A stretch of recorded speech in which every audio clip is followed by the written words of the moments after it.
Good evening, everyone. Now, listen. Before we start, we're gonna have a good show. But before we start, there's two things that I want to mention, and then I have two questions for Michael. And the reason I didn't get these questions out before was because I have three email addresses, and one is hooked up to my website, which I should look at more often and should fill it in more often, but I don't. Well, anyway, these two, and both of these questions pertain to Michael, so I'll read them. But before I do that, I just want to mention two things. I want to mention, and this is the last time I'll be saying this, but he's such a good friend, and he helped me out so much. And it's not only that. It's not only that I'm helping him out by putting him on a podcast, because he really don't need me. It's about Huey, the handicapper, and this is Jim. Yeah, Jim. We can't hear you. You can't hear me? We hear you fine, Larry. Okay, it's on your end, Mike, Jim. Okay. All right. So anyway, let me, Jim. I'm not going to put this up anymore, but I just want to give everybody because this guy is he's really the guy who started this whole sports handicapping thing. I only wish I met him. I met him right after I got destroyed. Had I met him sooner, I wouldn't have been in the position that I was in. But he's really the one that started this whole sports betting thing. And let me just play the little video he sent me. And right after the video, it's maybe 3-4 minutes long. Right after the video, I just want to talk about him for one more minute, and then we'll get on. But I want to do this for him because he helped me at a bad time in my life.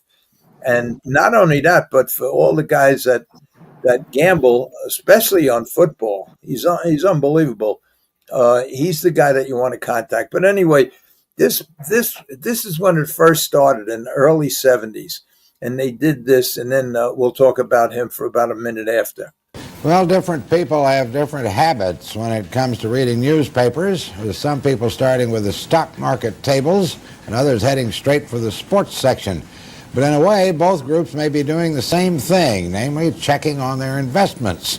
One difference, though, is that sports betting, unlike stock market betting, is usually done outside the law. However, that situation may be changing, as we hear from Gary Shepard in his second report in our CBS Morning News series on gambling in America. If Giff had fumbled that way in the sudden death game in '58, it never would have been a sudden death game. Without question, the Monday Night Football game is the biggest single piece of illegal gambling action in the country. The National Gambling Commission figures at least $5 billion a year is wagered illegally these days, much of it on sporting events. Other estimates put the figure a lot higher, closer to $40 billion. The Bears +8.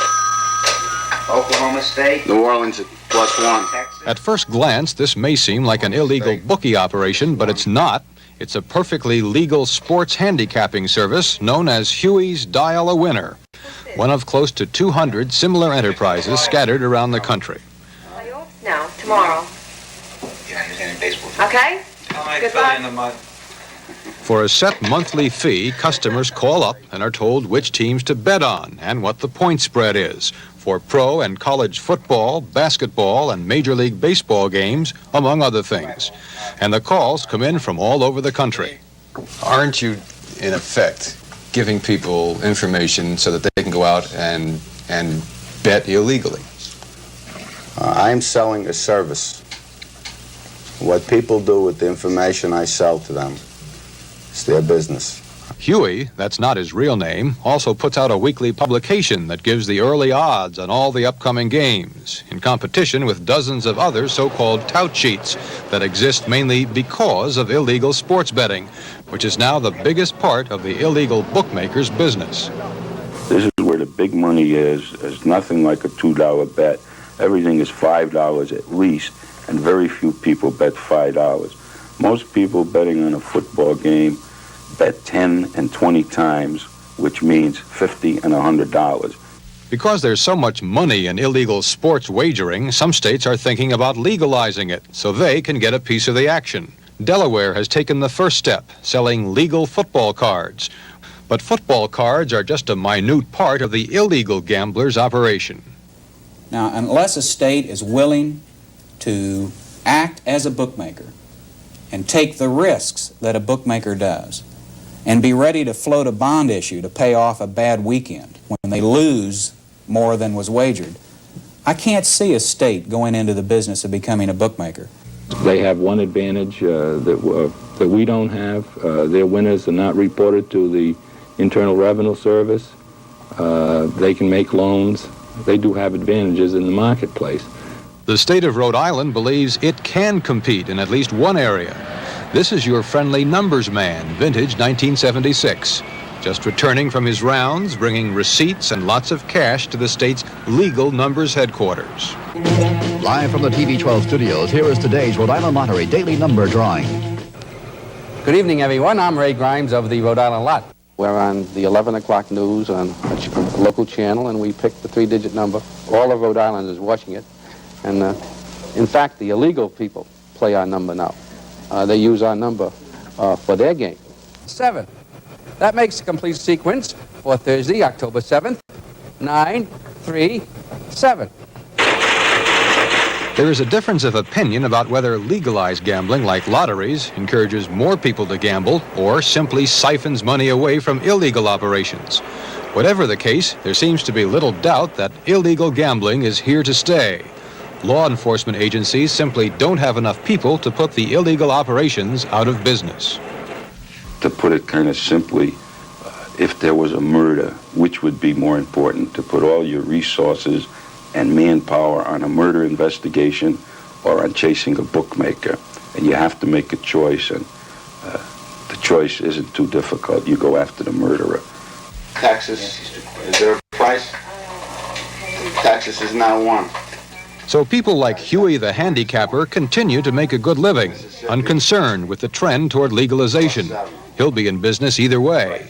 And so will the illegal bookmaker, as long as his customers can continue to play on credit and avoid paying taxes on their winnings. Gary Shepard, CBS News, New York. In the remaining days of this week, we'll have reports on people who can't stop gambling and on a city which may start gambling. And we'll have a preview of a new government report on gambling. Okay, now just one more minute about Huey, and then we'll get on to our business. I just want to put this up for you guys that have that same problem that I had before. Just copy this number. Football season starting. Copy this number, and let me just say that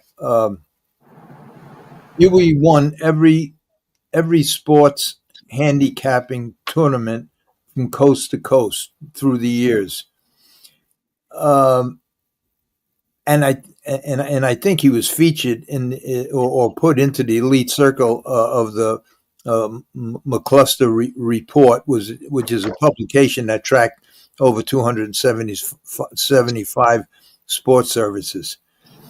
And now, over 5 decades later, Huey remains a force, whether consulting for sports books, preparing for the next seasons, whatever it might be.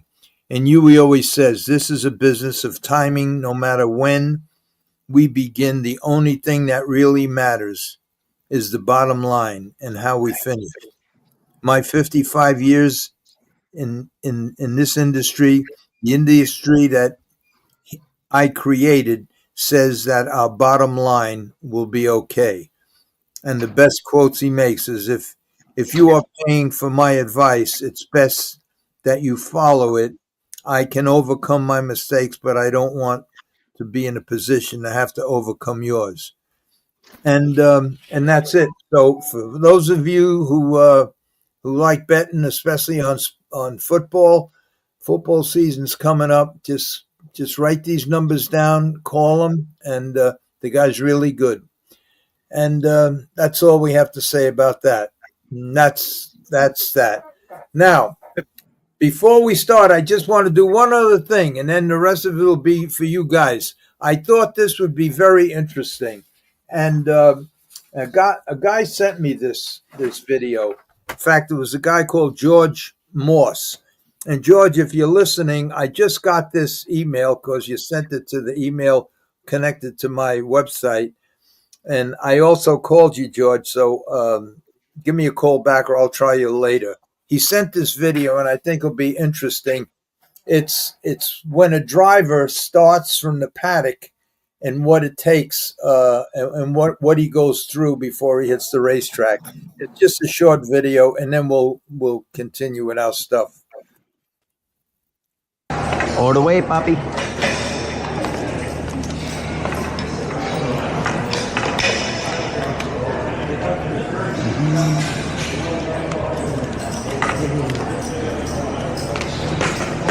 Oops. Yeah. Everyone. We're gonna have fun after we get that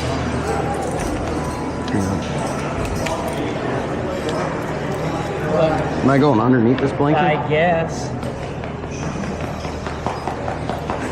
And then you want some plugs and stuff? Yeah, that'll be alright. That shit's off.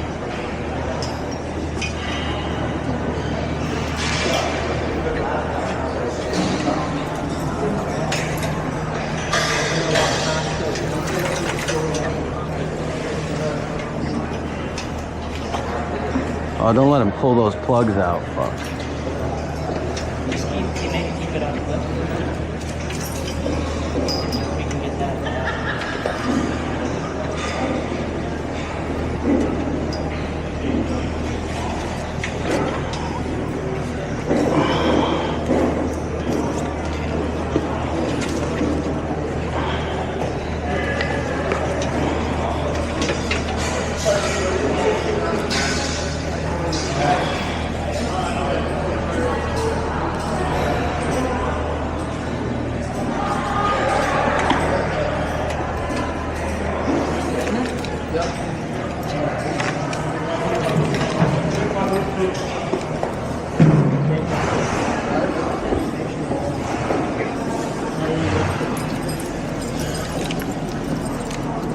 Someone gonna tell us it's time to go? Alright, boys, relax. Relax, I told you last year we're gonna ride together. We're gonna either sink or swim together. So. We're gonna fucking swim, Cameron. We're gonna fucking swim. Water's warm. Yep. I'm not gonna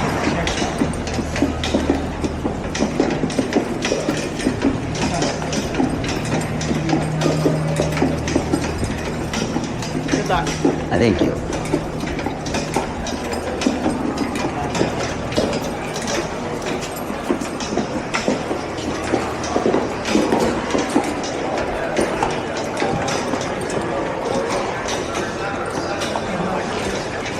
Thank you.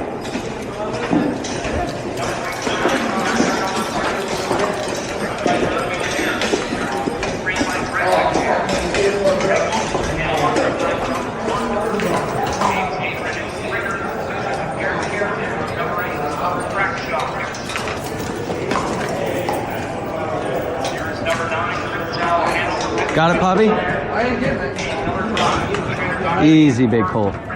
Easy, big hole. Easy, big hole. Come on. Alright, here we go. We're in? We're in. Fuck yeah.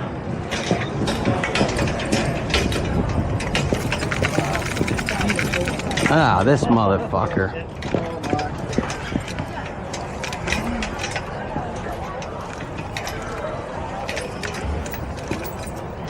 That earplug's loose over there? Just keep coming out. Dude, it's as loose as I can make it, guy. We're not in no fuck. Just take them off.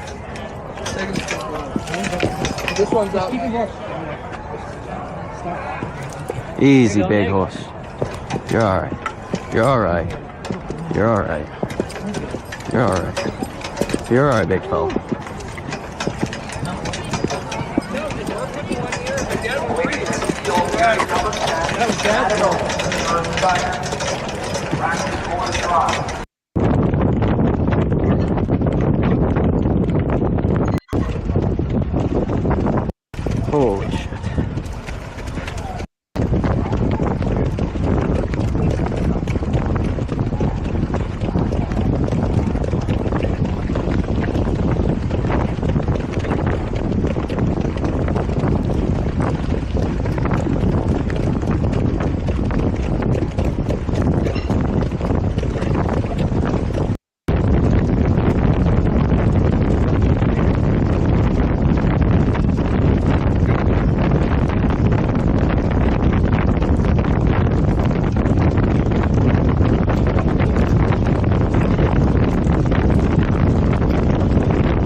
Okay, that's it. I just thought the folks would like to see what it's like. And anyway, they got to finish second. Okay, where you want to start? How about we start here? Don't forget this. Don't forget Freddie starting with the Michael LaChance tribute. So don't forget, go to www.ustrots.com and just be a sponsor for that. Please, everybody, go there. We're gonna announce it again, and every time we have a podcast, we're gonna announce it. And I think, Freddie, everybody got the books that you sent out. Yeah, there's a couple more going out. That So I'll get on that. Anthony's book is on its way. All right, you gonna? I don't know how many books you have. You gonna send books out to these sponsors too? I wasn't thinking about it, but I get on that site. I have to work on that. But I also want to do a big shout out. So we have 4 sponsors in right now that are sponsoring the Mike LaChance video. That's Gordon Freeman, who's part of the Cheyenne Racing Stable, going back to Dave Dunkley. Also, we have Ronnie from Woodbury, and Eddie Lohmeyer, and former presiding judge Art Gray. Those are the current sponsors right now. A big shout out and thank you guys. Okay. All right. Well, we'll announce it. We'll announce it a couple of times. All right. You want to play that show? What do you want to do? You want me to? Michael, before we play the show, Michael, give us your opinion of how that show went, and what did you take out of it before we start playing it? Well, we need ideas, and ideals are ideas.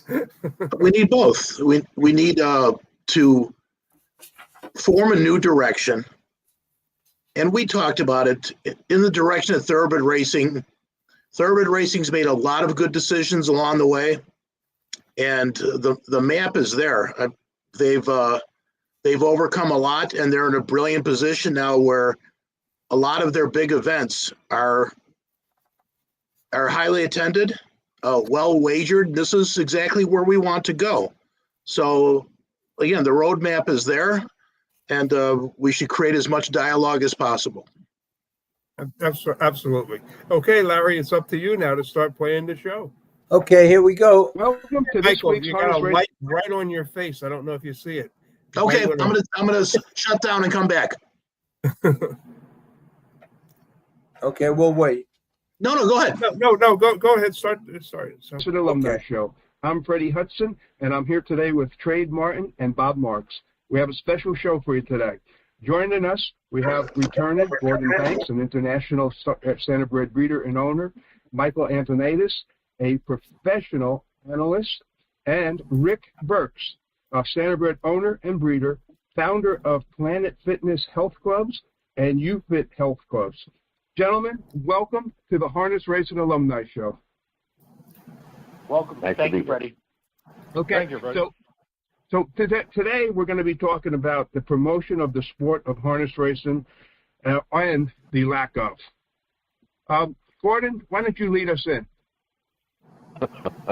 You always put me in a bad position. But I know. Rick and I have been talking for a while about what might be able to be done in this industry to try to get the sport more visible, better promoted, in a better relationship with casinos. Rick has some great ideas, and I think it's best that he try to explain his perspective. But everything is with a positive outlook, trying to move this industry to a point where it can succeed. Because if nothing's done, I think there's a general consensus that the industry has nowhere to go but down. So, Rick, I think it's really on you to explain your thinking. Well, I think you hit on it, and as you said, we've been talking about it. But from what I've seen, and I grew up in South Florida and saw what went on with Pompano when the casinos took it over early on, and it quickly became obvious that their mission. It took some time, but we're not really partners with them. their mission is basically to get rid of us. And in a way, I can't blame them because we don't bring anything to the party. We just have our hands out. We're a very divided industry. We have facilities all over, but few of them ever work together or in unison. And we're losing just facilities left and right, and I don't see any end in sight, and I don't see any organization that should be leading our industry out of the wilderness here have not either don't have a good idea what to do or what they've done hasn't worked. And I think that's pretty obvious. My thought was when I look around the thoroughbred industry, and I think some of the guys were talking about it before we came on air, but there's at least, I think, 40 thoroughbred races in North America that are over $1 million purse. And typically those are where they get their big crowds. In Lexington, where I spend part of the year, everybody knows Keeneland. It's open 3 weeks in the fall and 3 weeks in the spring. And according to statistics I've read, they generate something like $1.6 billion in economic impact just in that short period of time. In the standardbred business, we have, I think, correct me if I'm wrong, 3 races that are arguably $1 million, even though North American is at a different dollar value. But between the Hambletonian, the North American, and the Jug are the only $1 million plus races that we have. And I think that it's pretty obvious those are probably the best attended races by the public that we have and our own industry, people who are in the industry. And that's without even any significant marketing going on in a modern way. And what I mean by that is digital marketing, which that's what you have to get into to be effective today. So what Gordon and I have been talking about is we've kind of, you can go in Lexington. I go there. I was shocked to find out when Pompano closed, I bought a place up in Lexington. And I was really shocked to find out that very few people in Lexington, whether they're my neighbors, wherever you go, you'd be hard-pressed to find somebody who knows that the Red Mile exists or that harness racing goes on there. Now, that's the self-proclaimed horse capital of the world. And the track's been there 150 years, and it's owned substantially by harness industry people. And yet nobody knows that we exist. Now, I think that's probably the same in other places, Saratoga for one, but I would not be surprised to find that's pretty typical. And the reason really more than anything else is that from my perspective is the casinos, or racinos, they unmarket us into oblivion. You could have walked around Pompano for days and never known that there was racing going on right outside the back door. And it was never an accident. That's in their minds, again, my opinion is they think that every dollar spent on a horse racing bet they would have made more money if somebody put it in a slot. So from the day that we do a deal with them at every facility, our days are numbered, and they're proving it. How many? You could list all the tracks that are closed, and that's going to continue to happen. We're completely unknown. So I think the first thing we really have to do as an industry is unite behind something that to build our own fan base back. And we can't the racinos are not going to do it, and the racinos run the tracks basically now, with the exception of, I think, Jeff Garrels, but most of them, and they have no interest. Their interest is in the other direction. So we basically, I think, have to take the bull by the horn ourselves and find a way to create some of our own fan base, and we're going to have to do it market by market because we're so divided. But if we could unite around, and I don't mean independent of the USTA or the Hambletonian Society, I mean in conjunction with them, but I don't see them producing a plan that would get us there.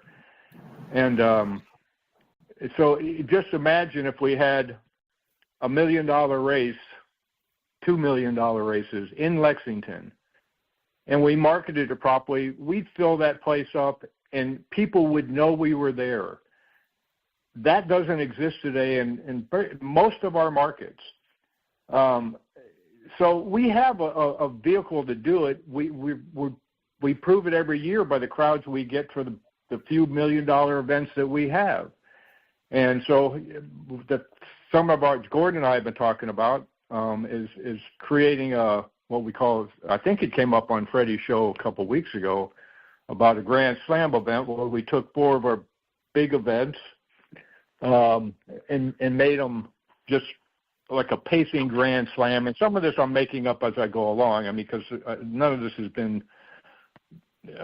decided by anything, but I'm just, for purpose of our conversation, if we had a pacing Grand Slam that we marketed as $1 million races, $4 million races, and then the Breeders' Crown, which is also $1 million plus race. So if you had the North American, the Adios, the Pace, and the Jug, and then the Crown, you could create $5 million races. We need, and some of these are already in, we're talking about, but we're trying to create an event that people would, we want to fill the stadium. I mean, having turtle races or, all these kind of races don't matter if there's nobody in the stands, or they only come for that. To me, throwing rubber duckies in the cars is what you do when you're entertaining between races, not to get people in the stands. So that's kind of the gist of what we were talking about. How do we create something, an event like that we market as one ongoing event where we can pick up radio, or even, I guess in some local markets, radio too, but TV, start digitally marketing this as a big event.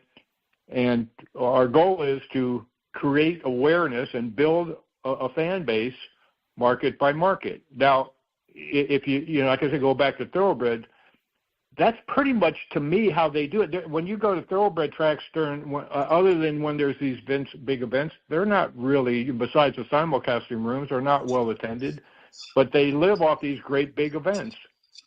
And, that's kind of the gist of what Gordon and I have been talking about. Jordan, you want to add anything here? I'm going to throw this in. Basically what you're saying is that we, the harness racing industry, has to promote ourselves to exist and to survive and to get the sport back on track. Also, I'm just going to point out that this is Freddie speaking, by the way. Also, I'm going to point out that the Thoroughbreds, they did a tremendous amount of market research, and they basically copied that plan. It's already there, and all we have to do is copy it and adjust it to harness racing. It has already been done for us. So, and that was a big money thing that they did. Michael, did you want to say something in here? Yes, I want to echo your sentiments. If you go back 40 years, there was a horse, Spend a Buck, that instead of going from the Triple Crown, went to the Jersey Derby, I believe it was at Garden State, and chased some bonus. And because of that, Thoroughbred Racing got together and said, we can never let this happen again. So they created the Visa Triple Crown bonus. It was a $5 million bonus if you won the Triple Crown events. And there was also points for each event, which got everything back on track, because in the mid-'80s, the mid-'80s was the greatest time and it was the worst time. But around the 80s, you had all those farms in Kentucky that had trouble. They had to build the sport basically from scratch again. So what did they do? The Derby became this magnificent event. John Gaines came up with the Breeders' Cup, a year-end championship, and that did not have 3-year-old races, because John Gaines wanted to see the 3-year-olds race against the older horses, which is still, to this day, is the big to-do. Somebody got together and said, we have an empty space in the winter. So instead of having just a Don handicap for 5 months, you started having Dubai, you started having the Pegasus, and Churchill created the Road to the Derby. Now, all of a sudden, your first 5 months are filled up, so by the time The Derby happens on the first Saturday in May. People have been watching these horses for 2 months. So, yes, as Freddie said, everything, all the components. If you watched Saratoga Saturday, last year they did 26 million. They had a lot of short fields, but their record is 40 million for Whitney Day. They did almost 50 million in a year where horse racing's not having the greatest year, but and here's why you're on the right track, Rick, because the thoroughbred, the big events drive everything. Not only did they do 50 million, but the early pick 5 pool was over $1 million. The late pick 5 pool was over $1 million. And Del Mar's late pick 5 pool was $1 million. So from a gambling standpoint, the thoroughbreds have the product. They're much better at putting on the events. And let me toss you one thing, and then I'll open it up. The Arkansas Derby draws 65,000 people. There's a block-long line to get a tip sheet. The Derby, we know, does 150,000 people. Opening day at Del Mar, which they limited to 21,000 people. They could hold more, but they're limited to 21,000. They were charging $73 to get in, and they had 21,000 people. This is how far we are from where they are. This took them 40 years, and they have totally redid the sport. We need a complete reboot, and Rick and Gordon, you're two people that would be a good place to start. We need to erase everything we know, because what we know doesn't work.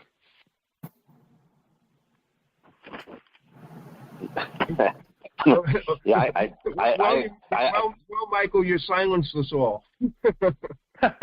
No, both the combination is silencing because it's so true. I mean, everything that Rick said is right. Everything that was said after is right. And I mean, I was recently at the Adios, and the people at the Adios and the race office were incredibly nice.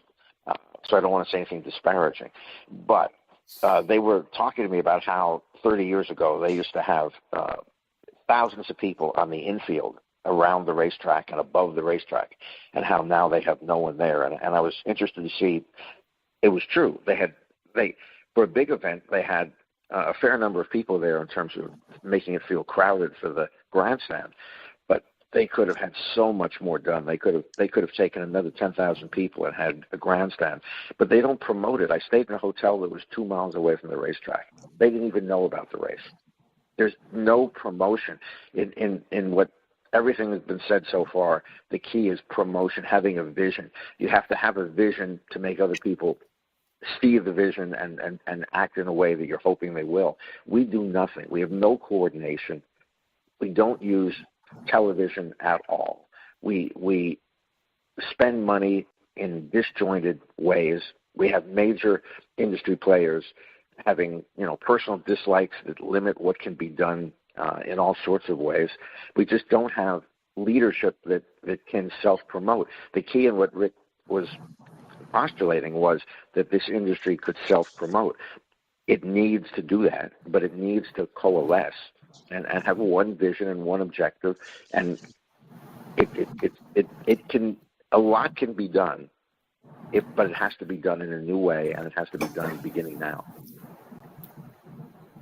I agree, Gordon. If I can, Freddie, can I jump in here and just say, yeah, in marketing these, I think that in my experience, that digital marketing today is the most effective by far way of doing it. We're past the days of direct mail pieces, and not that still doesn't happen, or billboards, which are very expensive, again, still happens, but the backbone of marketing today is digital. And from my perspective, that I think works to our advantage, because you can market to the people, very specifically to the people you want to. So it's this picture, we're going to create a big event and take one of these $1 million races to, and I'm going to use Lexington for no particular reason except that I started talking about it. But if you had a good marketing budget and a good marketing plan, and you started digitally marketing and everybody within 50 miles of Lexington who buys a halter, a bridle, a boot, anything related to horses at all, or for that matter, gambling, and you started, just like you see on your social media, when you search something, things pop up like, how did they know I was looking for a refrigerator? You know, that's what digital marketing does, and can be very specific. There's two kinds. It's paid search and paid search social. That we don't need to get into, but you can be very effective on who you want to market to. So imagine if we had a big event, and people love big events, even though they don't know anything about it. They love to come out to big events. The North American is a great example. I've been there a few times, not as many times as a lot of people, but I sit out in the stands and listen to people talking, and it doesn't take long to figure out that these people don't really know anything about harness racing. They want to see the $1 million race. It's a big event. And now when you go to these small markets, which is where we live, think about we're all outside of the Meadowlands, but most of our markets are all smaller markets. And a big event like that in a small market is a big event. A big event in a big market is just another event. So the combination of, and people in small markets will drive much farther distances because it's easy to travel 20 miles in rurally than it is in a city, obviously. So you can expand where you can market to. But we can take the things that people may think as negatives, like being a small market, and the fact that we haven't done any of this digital marketing in a coordinated way, especially around a sequence of events, means that all that opportunity is there. We just need to, figure out a plan to do it, market the whole thing, and I think you'd be amazed at how big a crowds could we get there. Now, what happens? People go, well, what's that? What does that mean? So they had a big event. How's that going to help us? Well, because I'll go back to digital marketing. If I send you a digital marketing that says, we're having $1 million race at the Red Mile, here's your free pass, sign up here, download this. Now you capture all their information for future marketing. You start building a big pool of people you're going to market to, and it keeps growing. And that's what goes on in the rest of the world outside of ours, including thoroughbreds. They capture and it keeps a growing number of people, so that's how you keep doing it. Now, how does that affect the Racino? Well, obviously, bringing people out there, when we're doing this marketing, we give them get with the casino and try to get them, like, if we get 10,000, 20,000 people out here, we want you to give them a pass for $20 slot play to get them into the casino. Now, some percentage, I don't know what, but some percentage of those people, we show them a good time, will come back. The casinos know how much that means to them to get people through that door. They could tell you to the dime probably what every customer is worth to them. So we keep building this, and again, market by market. In time, you're going to start, when you start having these events, but you'll also build up an online, basically you're becoming known online, where we're completely unknown now, and you start growing this population of people we can market to. But again, it all has to be done, we need one big plan, as Gordon said, and then keep building it from there. Rick, what type of budget do you think we would need to market the whole sport of harness racing? Well, it's hard to answer that because I have not been involved with this type of marketing in several years, so things change. But just looking at it, if we tried to create this pacing Grand Slam, again, I just made up the name, but to get all 5 of those events over $1 million, it costs us about $1.5 million if you look at it. And then you'd have to factor in probably, I would say, anywhere from 25 to 50,000 per location to market, especially out of the box. We're trying to build a big online audience. So the total of what I think it might cost us to do this whole thing, including the marketing, would probably be in the area of $2 million. Now, how much per marketing that, again, until we do it once and see the impact, we'll learn as we go, because we're starting from scratch. And that can be good and bad in different ways, but after we do a little bit, so it's hard to answer that question until we do it some, but it'll take a substantial amount of money to get us off the ground, and then I don't know that we'll have to keep that pace to do it, if that makes sense. Yeah, Michael, you're an analyst. Mike, I was just going to add one thing, that on the marketing dollar amount, the other factor that one can't quantify right now, but you certainly need this series to be covered on network. If you don't have network to push it, it's going to be very difficult. The in-house shows can't really do it. The industry hasn't done too much. You want this, also from a fundraising perspective, you want this on network TV because it's going to broaden your reach of outside industry participants. The assumption that Rick and I had was that we could probably raise $1 million or more within the industry through the sales, through the breeders, through various different means. One of the concerns is that in the past, so many things have been tried to fail. They had the Classic Series that was funded through the sales and never materialized as anything that could be kept. So there's some negative energy in the industry with respect to how to finance within the industry. But our assumption was that we could raise half or more from the industry, and then we'd have to raise half outside. And then that TV network aspect is really crucial, because that's the medium by which you take it to a thoroughbred level. Yeah. Okay, If you look at what NYRA's done, they've got 25 hours of programming every week on Fox Sports. I know. And what is that worth? I have no idea, but even on a Wednesday, they come on at 1 o'clock, they stay till 6 o'clock, they show the races. Saturday, you watch the whole Saratoga card. I mean, this is all new stuff. 25 hours of programming every week. I don't know. Not to mention TVG's on, and Don't worry TVG about it. has a solid group of people, running that network, and they're constantly driving, the product, and their talent is excellent, and we just can't get anything close to this. Michael, I'm going to jump in over here, Freddie here. Sure. If you go back to 2011, when the McKinsey report came out, the McKinsey report came out and basically told the thoroughbred industry in that report that currently you have to increase your TV coverage. They were doing 40 hours a year in coverage at that point.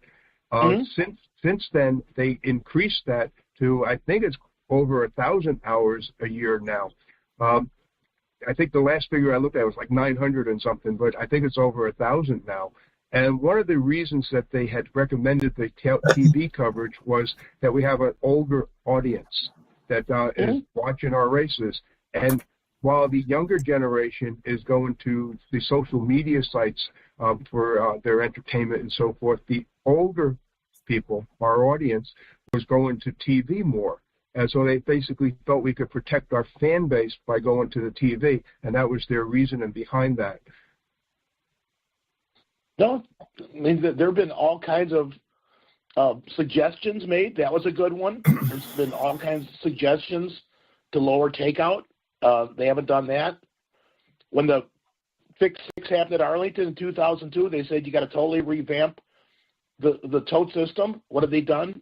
Nothing. So now, 20 years later, you see horses, even at Del Mar, going from 18-1 to 6-1, from 9-1 to 5-2. And it's like, boy, how can this happen? Yeah, this was addressed in 2002, 23 years ago. And here we are. And we still can't figure out how to do this. And the reason is you don't have enough gambling people in the industry to point things out that are simple to gamblers, but not necessarily simple to people that are, in the other parts of the business, the breeding part of the business, the marketing part of the business. The gambling part of the business has to drive this. And I don't understand as a gambler why that should be so difficult to understand, but it is. Okay, the other thing, I'm going to make a suggestion, is that maybe we should put a committee together and figure out who we should invite on this committee and start this thing rolling. I have an idea. This is Michael, and Rick, you can do this, and Gordon, you should be in charge of this. Amass 30 or 40, probably marketing people, your best marketing people, and the people that maybe investors, and I would make 4 stops. First one, the Arkansas Derby, and see what it's like to see a crowd of 65,000.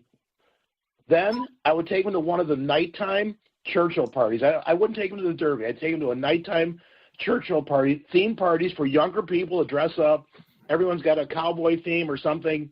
You know, upscale, they draw 25 or 30,000 people, but these are not racing people. And ask Churchill, how did you do this? Then go to opening day at Saratoga, wait for 1,000 people there at 7 in the morning to come in, and when the apron comes up and you see all 20 and 30-year-old well-dressed people on the apron like it was for the Belmont, ask the marketing people at NYRA, how did you do this? And then finally go to Del Mar for opening day, where they charged, as I said, $73 to get in, and they were sold out. They could have probably sold out 40,000, and ask the marketing department, how did you do this? Because they've done all, Freddie said it, they've done all the steps. All we need to do is come up with a plan to come up with a reasonable facsimile of what they did. The work's already been done. Yeah, but Michael, it's more difficult in our industry because the biggest impediment to this is that there is no desire on the part of the owners of the racetracks to spend any money or do anything to make progress. If anything, they want us to go backwards. So you have to fund this, at least in the beginning, somewhat independently of the owners of the racetracks, except for the Corral and the Red Mile tracks. And you have to find a way to achieve an objective that this industry has never been able to do. That the USGA does nothing towards promoting the industry. I'm not saying it should. It wasn't their original mandate. They really should just be a data resource. And there's a void in the industry of leadership in marketing and promotion. But everything is extremely doable if there's a willingness to spend. You can't create a change without spending. Nobody's willing to spend. I mean, and each of these solutions are local. It's a good idea to go see those things, but you don't even have to see them to know they exist and to know what's required. If you go to the Meadowlands, for example, look at all the assets within 15 miles of the Meadowlands. All the shops, all the stores, all the restaurants. How hard would it be to have a special evening where you bring in a celebrity chef for a special theme party? Other things. You could in a span of 2 or 3 years, get that place packed with celebrities, with interesting people, with a different audience. But there's no desire to do it. Instead, the Meadowlands promotes by throwing dolls into a passing car. I don't mean to make fun or belittle that, but that has no chance of in any way helping the industry and the business there. You know, this is Freddie here again. I'm also going to jump in here. Jason Settlemore several times has tried to present to the United States Trotting Association's board an idea of taking like 5% of the gaming money that comes in and putting it into a national marketing program to promote the sport. And before he could even get it out of his mouth, Joe Feraldo shot him down, and half the directors got up and walked out of the meeting.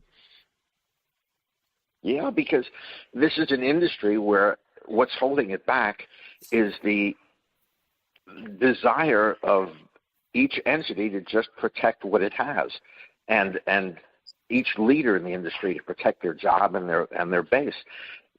With all we're talking about big events that generally, in the first instance, benefit big players and big horses. So the immediate response of people in the middle or bottom level of the industry in terms of dollar value and value of the horses, they go, wait a minute, what's in it for us? And as Rick has said to me many times, you know, the boat goes for everybody. And the more success we have with big events, the more there is available for other events. And there has to also be an awareness that everybody pulls together.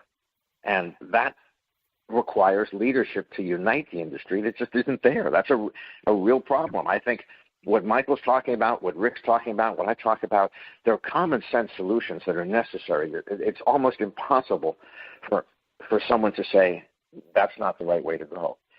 The problem this industry has is when they see the right thing to do, they don't do it.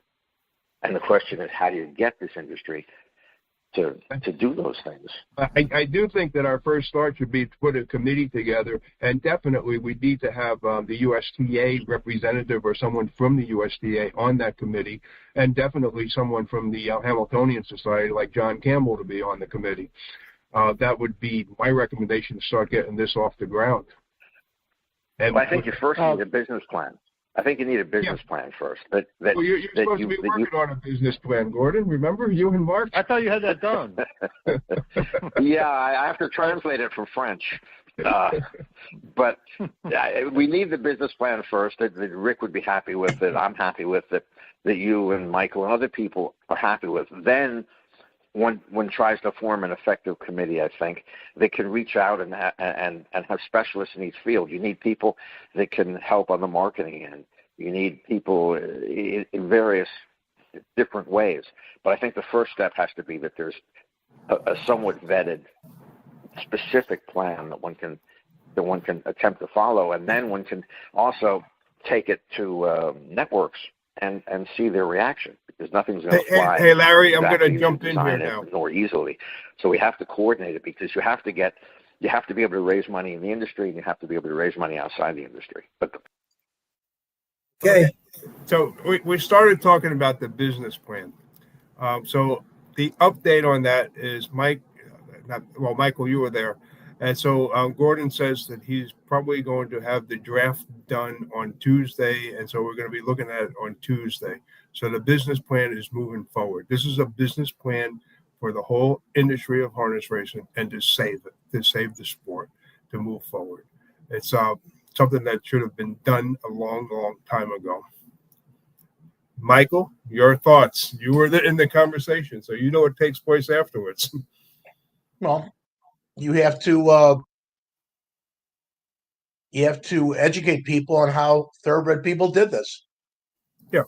Did I send you the their statistics and everything that they did on their surveys?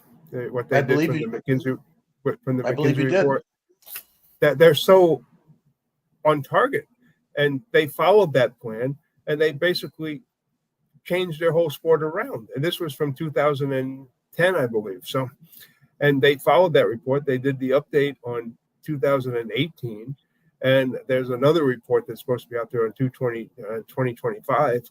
But they're following the plan. They put this plan into motion. The thoroughbred industry. All we have to do as a sport of harness racing is copy what they did. And right now, at this particular point, we're 15 years behind them. Larry's reading something. Yeah. First step to solving any problem is admitting you have one. Until you admit you have one, you have no chance. Well, I listened to that whole conversation twice, and I agree with Michael. I agree with all the other guys too, but the what they came up with was what we already know and knew. It's all about the money. And you could write all the business plans you want. If you don't have the money to follow through. Well, later on in the show, we talk about the money. Now, from what the number I heard was 2,000. 2 million. You heard 2 million. 2 million. That's a low number, in my opinion, because we're probably going to need a lot more than that to promote a whole industry. Well, that's the whole point. Where do you get it?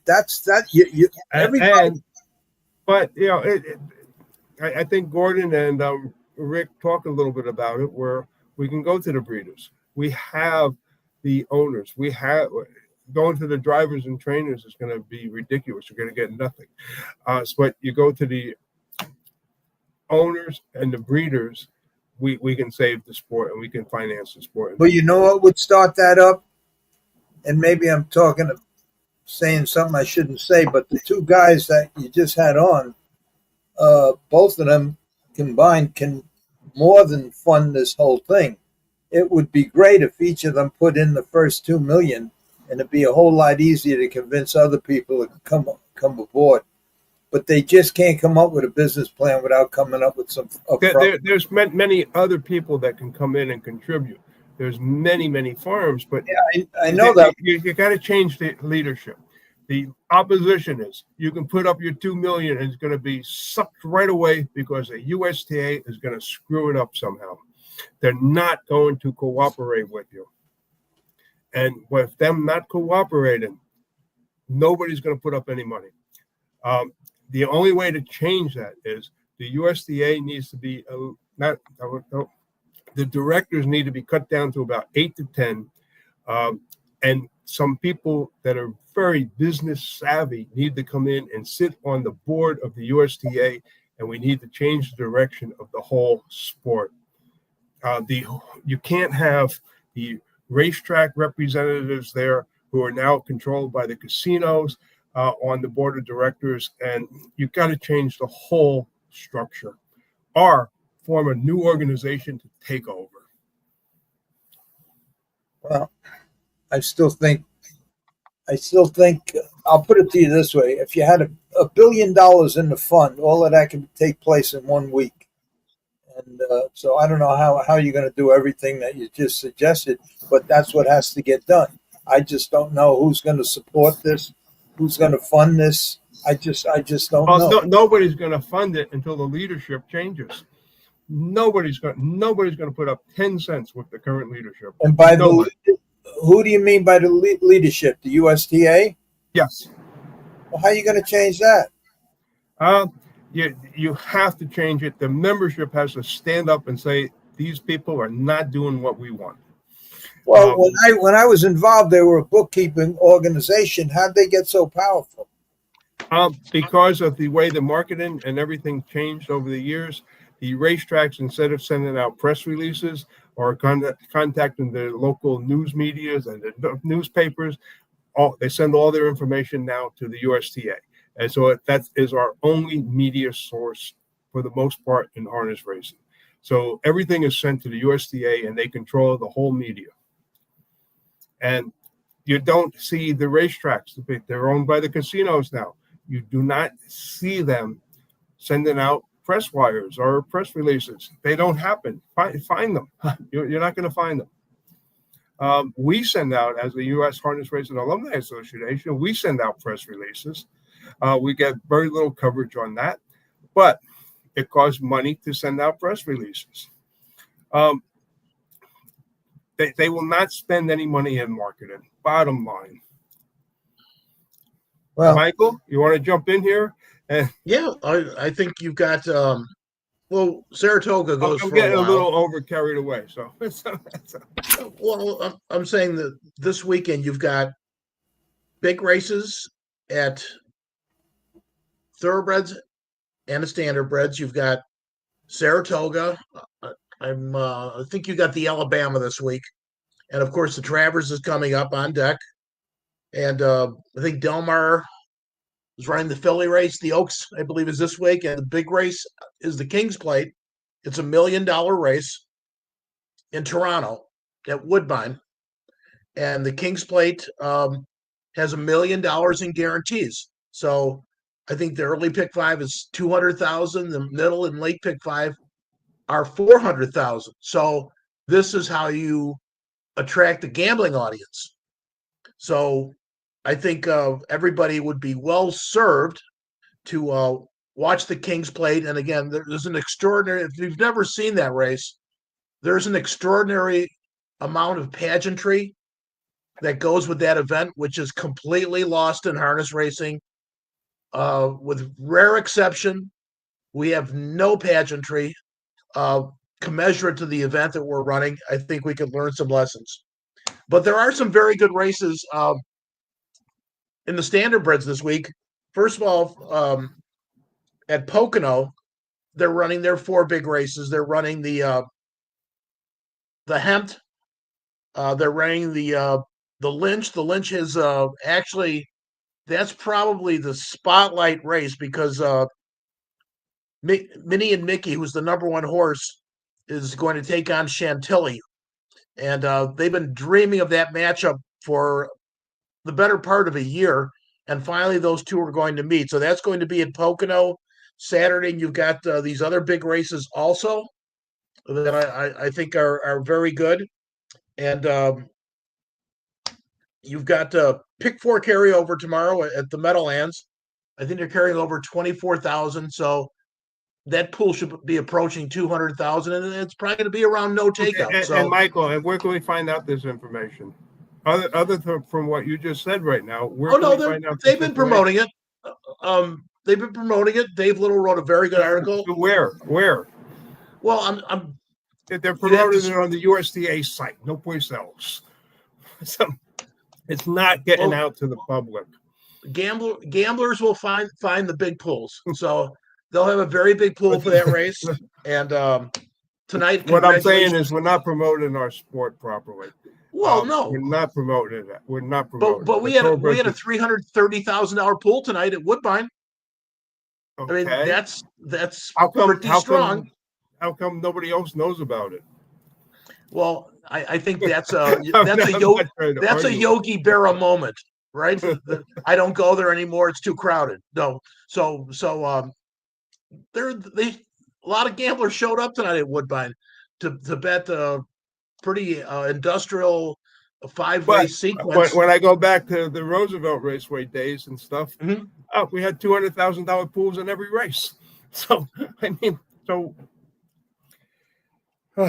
anyhow, Larry, jump in here. Get me out of this. Well, let me ask this question. Larry Cox sent this in, and it's for Michael. And here it goes. Because of horse racing poor management, not rolling with the punches, they are behind the 8 ball. It's time to fight back. This is a comment and a suggestion. Why don't the smaller B tracks, then A tracks, start using pari-mutuel to their advantage, like sports wagering money lines, wagering casinos use? You have to win 4 out of 5 bets to break even betting favorites. Racetrack should start sports betting using pari-mutuel pools. 90% of the pool go to bettors. 5% go to horsemen. 5% goes to horsemen. 5% goes to racetrack. Single NFL game. Our own pool. Exacta Sunday, Monday night games. Thursday, Sunday. I don't know what all that means. These games, because are closer point spreads. Sports bettors who left horse racing will quickly come back once they see pari-mutuel pools pay better than money lines, and they are wagering just against other players, not the house. Yeah, you got to go with fixed odds wagering. I mean, like if you put a bet in at 3-1, he shouldn't be going off at 3-5 when you get payoff. They have to fix that problem. That's a major problem. Okay, I think the older people will remember this, but the trifecta. There was only one trifecta was on the last race, and in most of the states, trifecta wagering was stopped at 3 minutes to post. So I think that you're seeing NYRA try to stop the computers at 2 minutes to post. Del Mar's done it for 2 weeks now where they stop computer wagering at 2 minutes to post. But I think a realistic option, which nobody has taken, is you stop all win wagering at 1 minute to post and then show everyone the price of their horse before the gate rolls or before the first horse loads the gate at the thoroughbreds. I think this would be a breath of fresh air, considering all the things that are happening to the odds during the race, that before the first horse loads for the thoroughbreds or the gate rolls at standardbreds, people know exactly what they're going to get.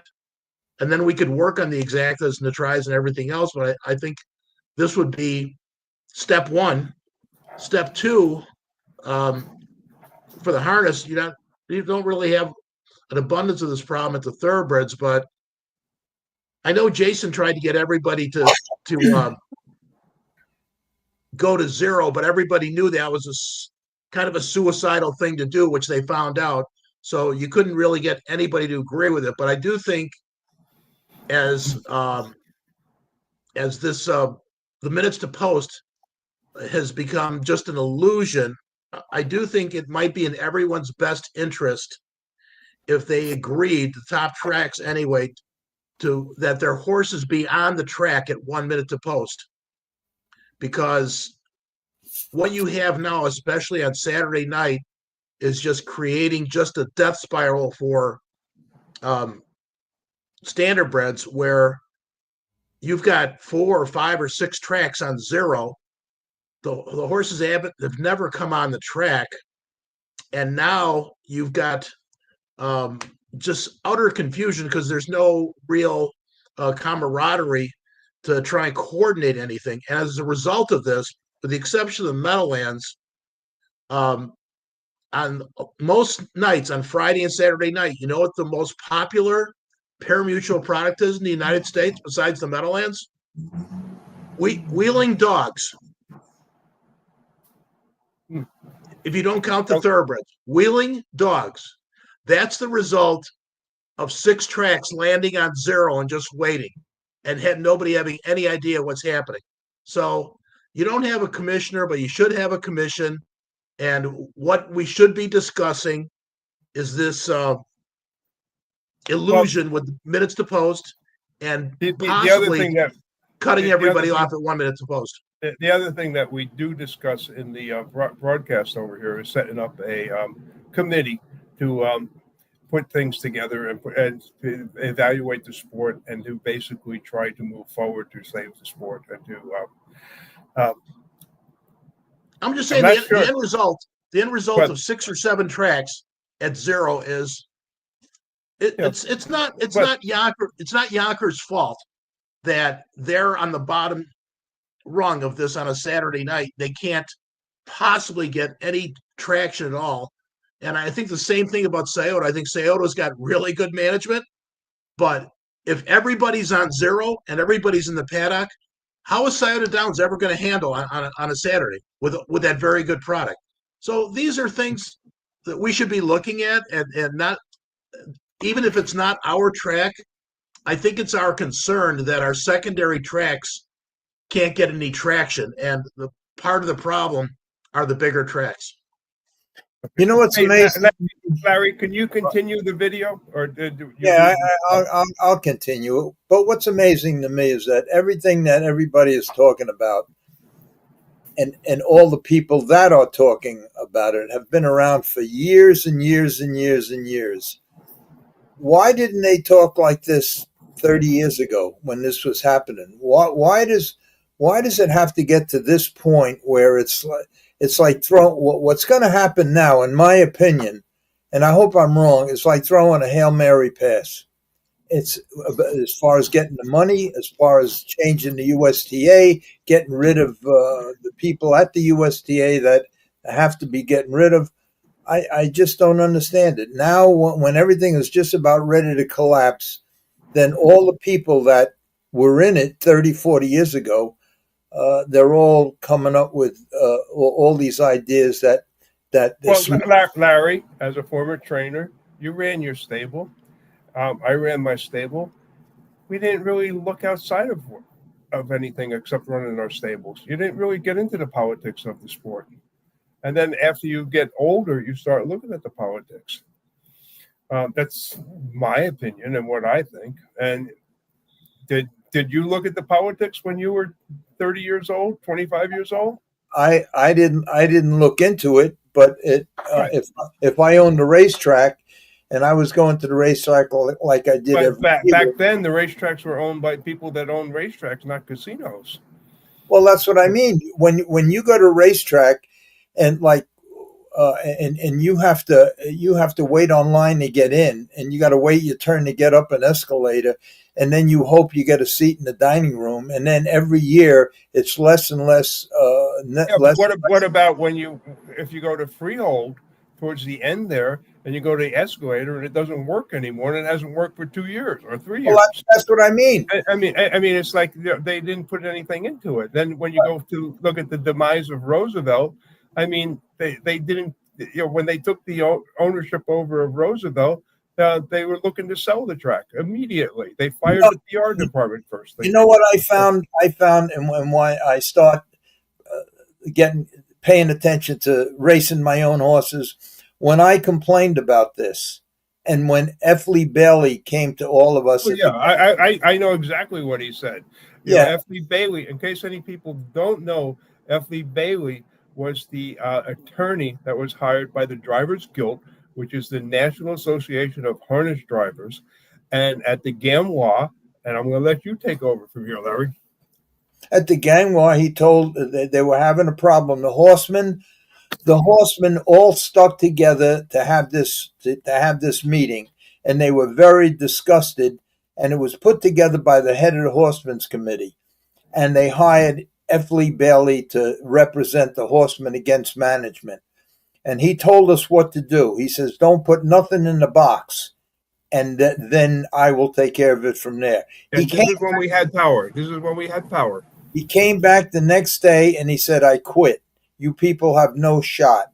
At that point, I paid attention to my own horses and everything else, and I just figured if the people that had the power to do something about it, it wasn't the horsemen. It had to be the white collar, or maybe the owners of the racetrack, or maybe somebody. But it couldn't be the horsemen, somebody else in the business, maybe the breeders, maybe, who knows? I don't know. That's not my end of it. All I know is that this problem started in the 60s.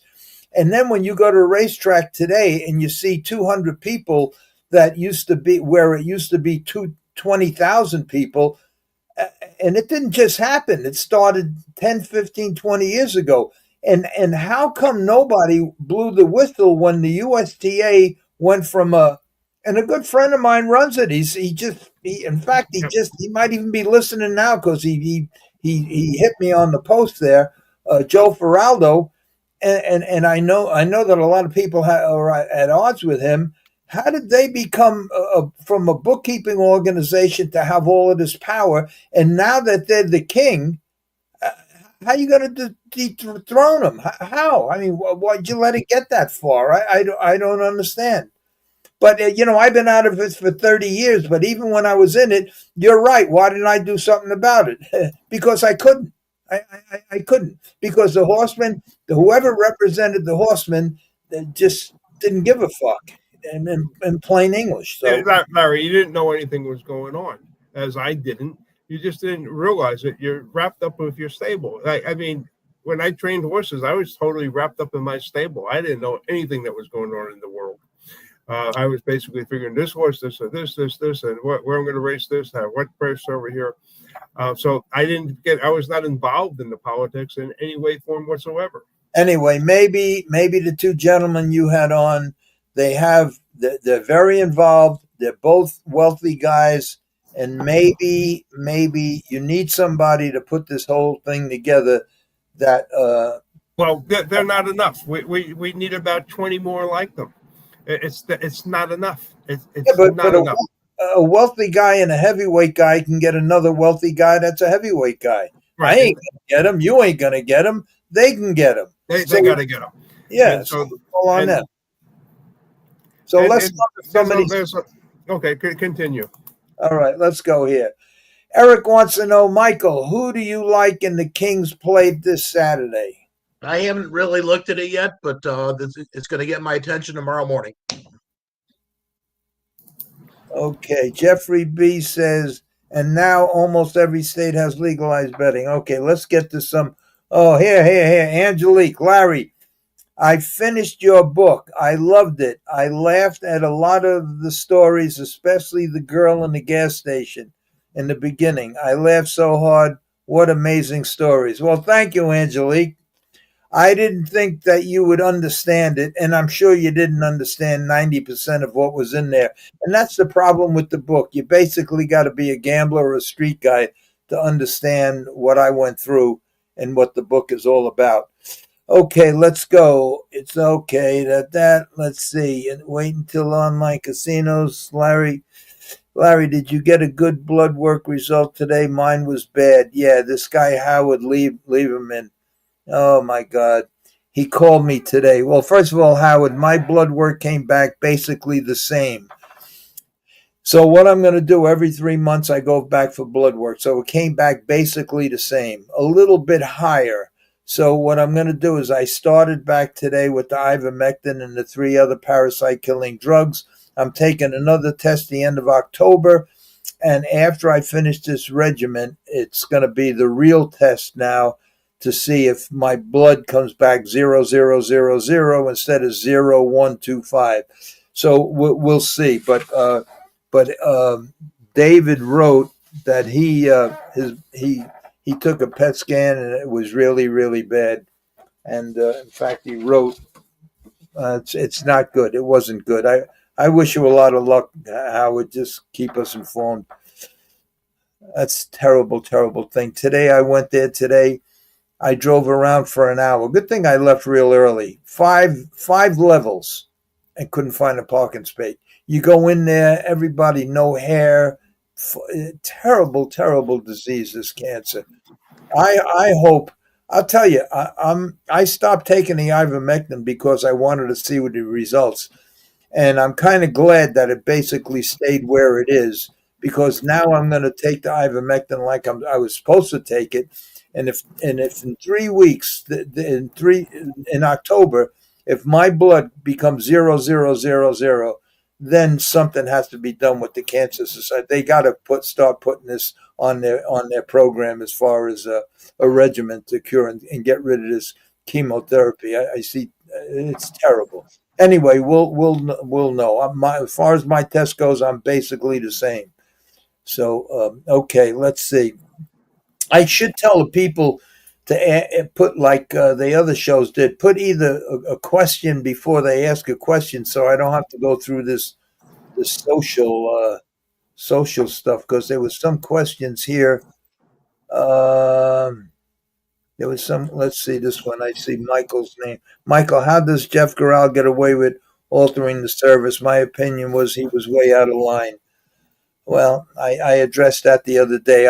My only thing was I wanted to know how Jeff Gural would have handled the situation had the owner of that horse, instead of him having a part owner, if that part owner was the racetrack superintendent and who owned part of that horse. And during the interview in the winner's circle, the racetrack superintendent's wife said, yes, we knew we were going to pull the shoes on this horse, and he needs a softer cushion and to wet the tracks to create the kind of the ideal track condition for a horse with no shoes. I wonder how Gural would have handled that situation if he had another horse in a race that didn't win. That's the only thing I have. But Gural, I don't know. I don't know how else to answer that. I think if I had the horse that finished second, I'd be a little upset. But who knows? But a good racetrack is a good racetrack. Okay, think about it. If you're good at picking, okay, no more sports. I'm not going to talk about the sports stuff. I did what I did. I said what I said, and that's it. Let's see.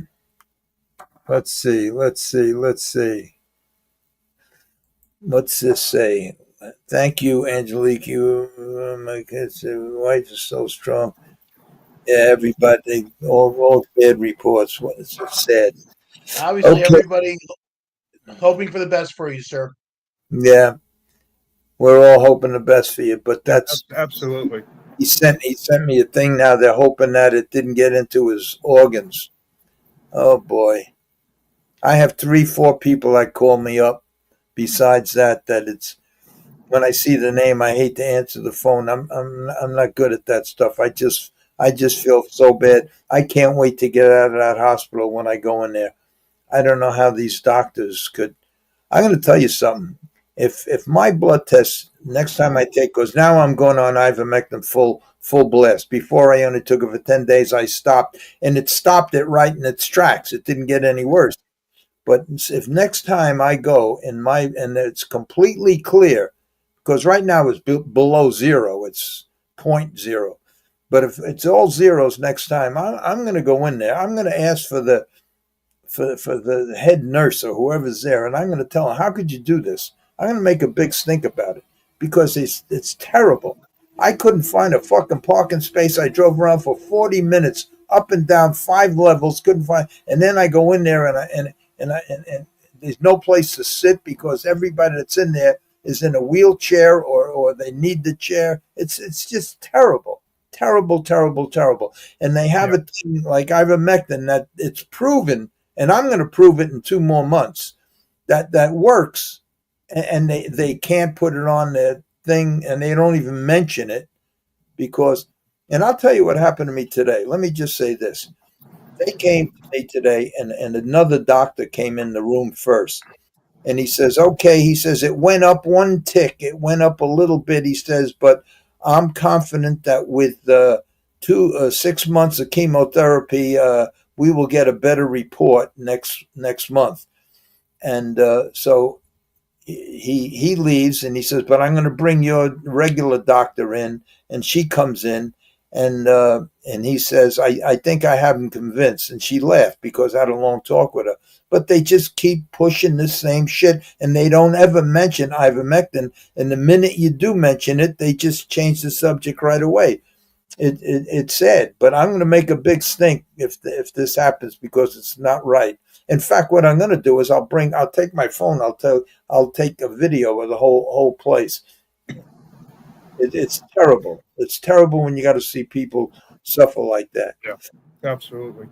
Some would say that it is cruel to a horse. Well, okay, I missed that. You got to put a question before, so I don't have to do this. I missed it too, so it's just not you. Okay, let's see. Send me back. Let's see, Larry. Maybe you did this. Some of the old timers used to jog horses 2-3 miles in the morning of the same day.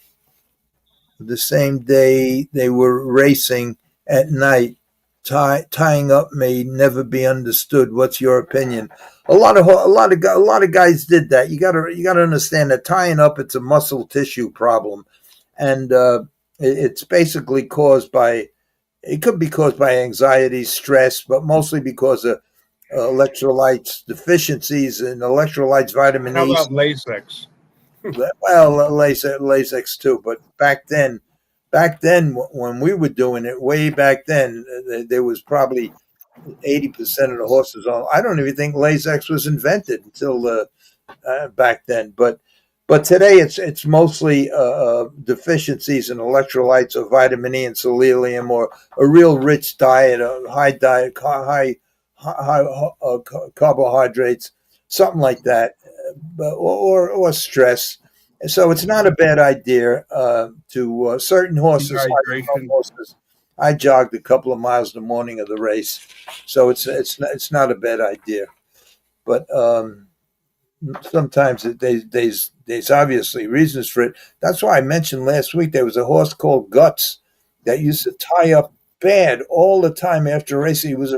He was a top horse too. He used to tie up all the time. I don't know. I never had a horse. I mean, I had a horse tie up, but he did it once, and then you figure it out, and it don't happen again. But okay, let's see. Any more questions here? You guys see any questions? Let me know, because I'm going through them real quick. How could anyone relate to harness racing? The Olympics is on TV more than harness racing, and that's every 4 years. He's probably right. I don't know, but he's probably right. He's right. We don't have the right stars representing us. What do you think? You think? You see, if the drivers had if the drivers had agents, and I know a couple of times in my lifetime, they were two guys trying to unionize the drivers. And but if the drivers had agents and they can get them on these TV shows, I think that might help. Yeah, Jackie Lee was acting as an agent for a couple of guys, and he tried to do that, but he couldn't get anyone to pay him. Well, I'm just telling you, like he tried to do it, and he set up appointments and interviews and appearances and stuff, but nobody really wanted to pay him for it. So Rick Simon said Freddie and Michael are so well-spoken people, smart, intelligent. And okay, from here on out, I'm going to shut up. Life is deceiving. And notice the guy he left out. Everybody knows how sharp you are. Yeah. Yeah. Oh, boy. I just have to say this, and I'm going to say it every month. The memory pills are not working. Make Jeff Grinnell Racetrack maintenance czar. 90% of fans note trustworthy of honest racing. Okay, Pat. All these new bookmakers limit you after minor success. It's insane. They have no balls. I've heard that. We had those guys on your podcast a few weeks back, some of the heavy gamblers, that they said they can't even put bets in anymore. Yeah. That's why if we ever straightened ourselves out here, we would get a lot of sports bettors. Yeah, and I think, Michael, you brought the guys on. If you can remind me on their names. So. Yeah, I mean, they have a profile of you.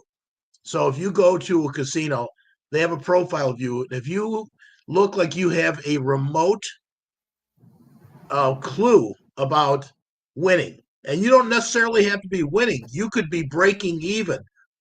If you're betting all the right teams that are where the sharps are ending up, they don't want your action. All they want is, I mean, look at Las Vegas. You don't think part of the reason that Vegas is empty every Monday, Tuesday, and Wednesday is because they went to a 000 wheel and they've got 6-5 on blackjack instead of 3-2, and they're limiting some of their sports bettors at the window, and you're all this while you're having all these exorbitant resort fees, and it's $90 for a buffet. I think. Now, they're not in trouble. Vegas is not in trouble, but I think Vegas might need a reboot also. If you can't get people to a destination like that during the week, then you're going to have to address the hotel costs, the resort fees, and try and get people to start coming again. You remember, God used to be able to fly out there for nothing. But now it's everybody's got the same complaint. Slices of pizza are like $15.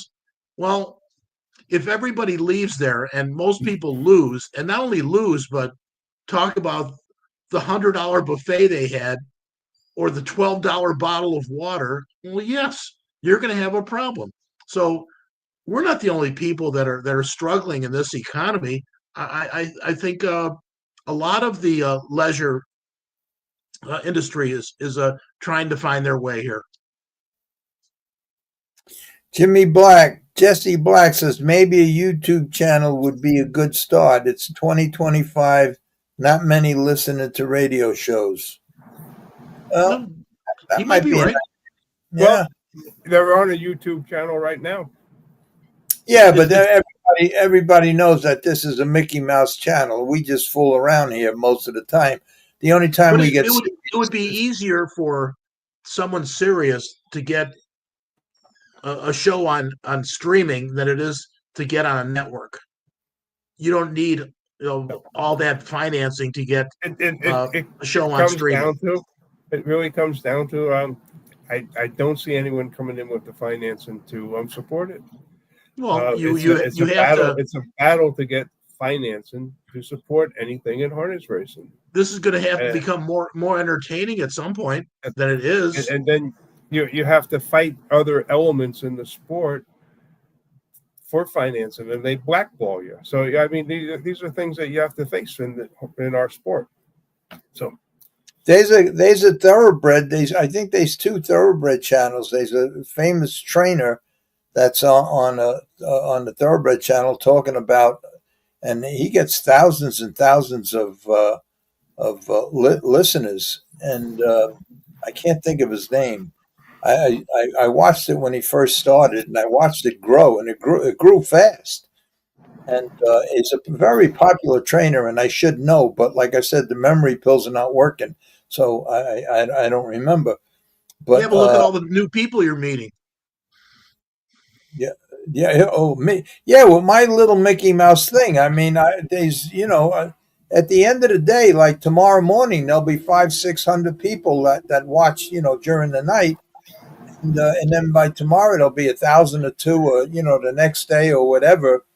I would imagine. I don't watch it. I don't follow it. But if I really got serious about it, I'm sure I could promote it big. But I think Jesse Black is right. If some heavyweight guy, somebody like John Campbell or Billy O'Donnell, if they started, and they have a lot of the heavyweights in the business, from owners. Nobody's going to listen to me. Half the people won't even come on. But if John Campbell or somebody represented, just think if Joe Ferraro started a podcast. It wouldn't be boring. What? It wouldn't be boring. No, that's what I mean. And the same thing. I don't know if they're at odds or not, but the same thing if somebody on the horseman side started one, it'd be you'd have. Look, there's probably 10,000 members of the USTA licensed as trainers and drivers. That's 10,000 people. That 10,000 people right there, not counting whatever fans would be interested. So you'd have tens of thousands of people watching instead of 500 or 600. So I think Jesse Black has an idea and just like I think I forgot who said it, maybe you, Michael, that it's a whole lot cheaper to start this than try to go to a streaming network or one of them cable shows. It'd be easy. Yeah, that's a good idea, Jesse Black. That's real good. Well, look at Dave Portnoy. Dave Portnoy is buying horses. He's really interested in racing, and there's a guy that's got an enormous platform and an enormous amount of people watching him. So you have to have somebody with a lot of personality, with a good sense of humor. And if we found that guy, obviously we could get much more popular. But I think the product has to get better also. So I don't want to say we're dependent on. Okay, Michael, explain the product. The product itself. Explain the product. Sure. The product has to get better. I think we need bigger fields, and the reason we need bigger fields is bigger fields create bigger payoffs. We need racetracks that aren't speed favoring. That we need races that aren't so predictable, so that all of a sudden now, maybe 3 or 4 times a week, we have a $10,000 try, in the country. Maybe we have a $30,000 or $40,000 pick 4. Now these are the things you can build on.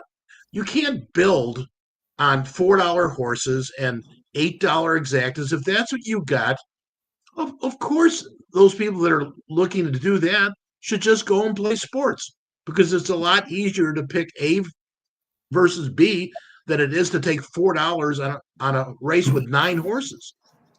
So you have to change. You're saying we got to get away from the 220 payoffs. And Absolutely. We got to go bigger fields so that we have. You got to blow this whole. You got to blow this whole thing up, and you have to do it like you do a startup company. It's like let's get less personal, right? You had IBM in the '60s, and IBM was the premier business company. And then you had Xerox, and Xerox basically had all the information to become Apple and Microsoft, but they had no belief in home computers. So basically in their youth, Steve Jobs and Steve Wozniak and Bill Gates basically stole everything Xerox had and said, this is, and out of that became one of the greatest fortunes in the history of the world. And the one who gave it up was Kodak. Kodak had the whole damn thing, and they gave it all up originally. So somebody with wealth could look at what we're doing and go, I can tell you exactly what they're doing wrong and have the resources to fix it. Now, do I think that's going to happen? I hope so. But I know that this sport has a rich history, and we have beat it into the ground, mostly through neglect. But if somebody were to put us on a different trajectory, I think we could become much more popular than we are right now. And who knows where we could go. I agree with you. I do think that we have been totally mismanaged. The whole sport has just been totally mismanaged over the last 40 years. So, and this goes back to, again, every track should have a gambling liaison, someone that could try and explain the gambling part of the business to the executives, the marketing, the people at the track, in a way that makes it sound like an exciting thing. Here's what you're doing wrong. You shouldn't be betting these horses to place and show. Just there's really no future in doing that. And here's why. So these gambling people, I think, could they are what could drive the interest back into this sport. Now, why is football the king of all sports? Because football is the greatest gambling sport. I prefer baseball, but anybody knows that there's not as much excitement betting on a baseball game as there is betting on a football game, because the thing that changed football was the guy that came up with the point spread. Once you came up with the point spread in the 50s, the betting on football was inevitable that they would surpass baseball. Baseball still has that 20 or 40 cent line, which now, all the big casinos have turned to the 60, 80 cent dollar line because they could care less if it's fair. And at some point, our product, if our product, the racing product, the gambling product was good, we could get a lot of those people back. Because I think that, forget about the gambling. Just totally throw the gambling to the side. You have to get the people to the track, and you have to make it a sport that people want to see, regardless of the gambling. The gambling will come in. I had a friend go to the track with me. We were at Rosecroft, and he looked around, and he just said, how can this sport survive? There's only 10 people up here in the clubhouse. You have to forget about the gambling. Football, they had 50, 60,000 at every football games. There was no gambling. Now you have gambling. You have to make the product so that people want to go there. And we don't have that. And we have to focus on that. Forget the gambling. How popular throw the gambling in the trash. How popular do you think football would be if you had a football game every day? It wouldn't be popular at all. Okay, so there you are. There's step number one. We used to only race a season. Larry and myself, we go back. We started in May and ended in November. That was the racing season. All of a sudden, we went year-round racing. And as soon as we went year-round racing, it changed the sport. When we had Roosevelt and Yonkers, we had five meets going. We had 5 openings and 5 closings every year. And the 5 openings and 5 closings drew the biggest crowds. We've saturated the sport. We have to fix it, and we have to really, when we get this committee put together, we have to sit down and we have to address all this stuff. And I'm not saying I have all the answers, and some of the stuff I'm shooting off is just right out of my stupid head over here. But there's a lot of things that need to be done to save the sport, and we're talking about saving the sport now. And we have to totally not focus on the gambling portion of it. The gambling portion of it for this mostly doesn't exist anymore. If you're betting 10,000 and 5,000 on a race at some of these tracks, gambling doesn't exist. You have to change the whole formula, and that is the direction that we need to start working on. And I've said my 10 cents. So, well, it's like you go back to the 60s and 70s. What was NASCAR? NASCAR was a bunch of guys at the beginning, Richard Petty, Cale Yarborough, Junior Johnson. I mean, some of those guys used to run moonshine, so they turned that from Bill France had a vision of what that could be. And there was a point where NASCAR overcame Formula One, overcame Indy cars. I mean, it was impossible. But that one guy had the vision that they weren't going to. Husband and wife, and I met with them, and they basically changed NASCAR around. And they're over here in the Washington, D.C. area. And that was probably about 10, 15 years ago, maybe a little bit longer. But no, they changed NASCAR around. And they did it properly. Yeah, I don't. But the same thing could be done for harness racing, but everything has to be changed. Everything that we think that's correct in this sport, it needs to be changed.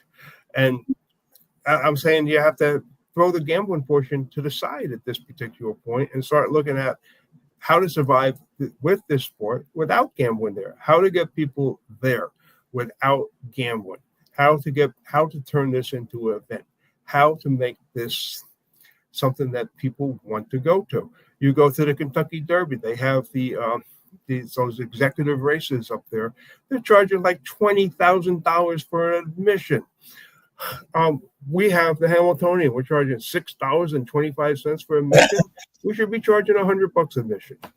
And if a lot of people in our sport do not like the fact that they complained at the Woodbine up there when they charged $10. All of a sudden we had an outrage about charging $10 for admission. Well, they should be charging $100 admission too. And we have to basically change the sport around. We have to make it attractive that people want to go. I promised I'd never say this again, but I'm breaking my promise. You can shut me up. I'm breaking my promise because the only way you're going to get people there is to do what I said in the beginning. Everything else has been tried. I hope what you guys said, but look, Larry, I know what you said. They've tried it. It doesn't work. You're going to let me just say this. Okay. Let me just say this. There's an area in the three neighborhoods around here that you wouldn't dare walk down the street. And once a year, a carnival comes, and you can't get near the place. Thousands and thousands of kids come. Their parents bring them just to go on a ride, a stupid ride on a merry-go-round or on a Ferris wheel or anything else.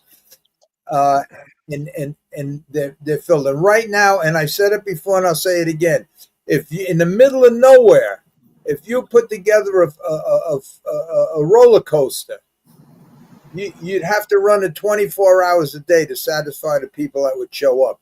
The only way, and just remember, I said I'd never say it again, but I'm going to say it one more time.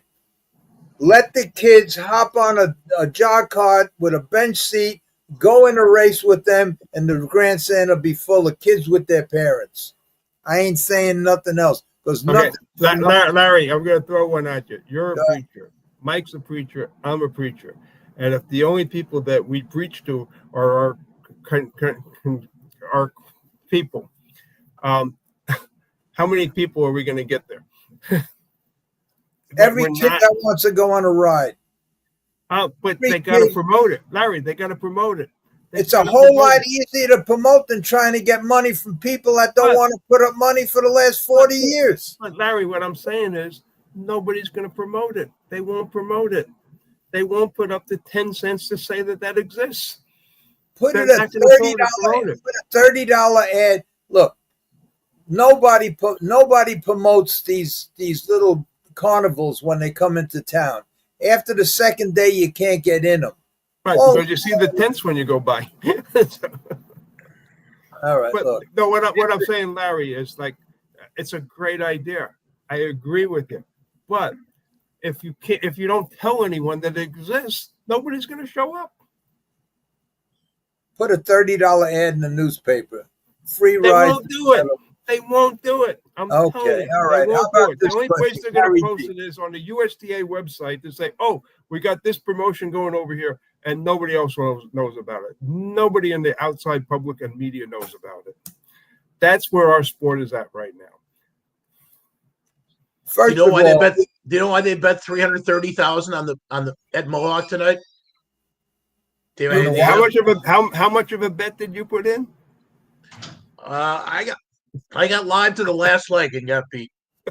Did you just say you bet 330,000? I didn't. I said the pool was 330,000. I'm teasing you, Michael. I'm teasing you. So, but the reason all those people showed up was there was a $53,000 carryover, and they bet 280,000 new money. So, at 15%, the takeout tonight was 42,000.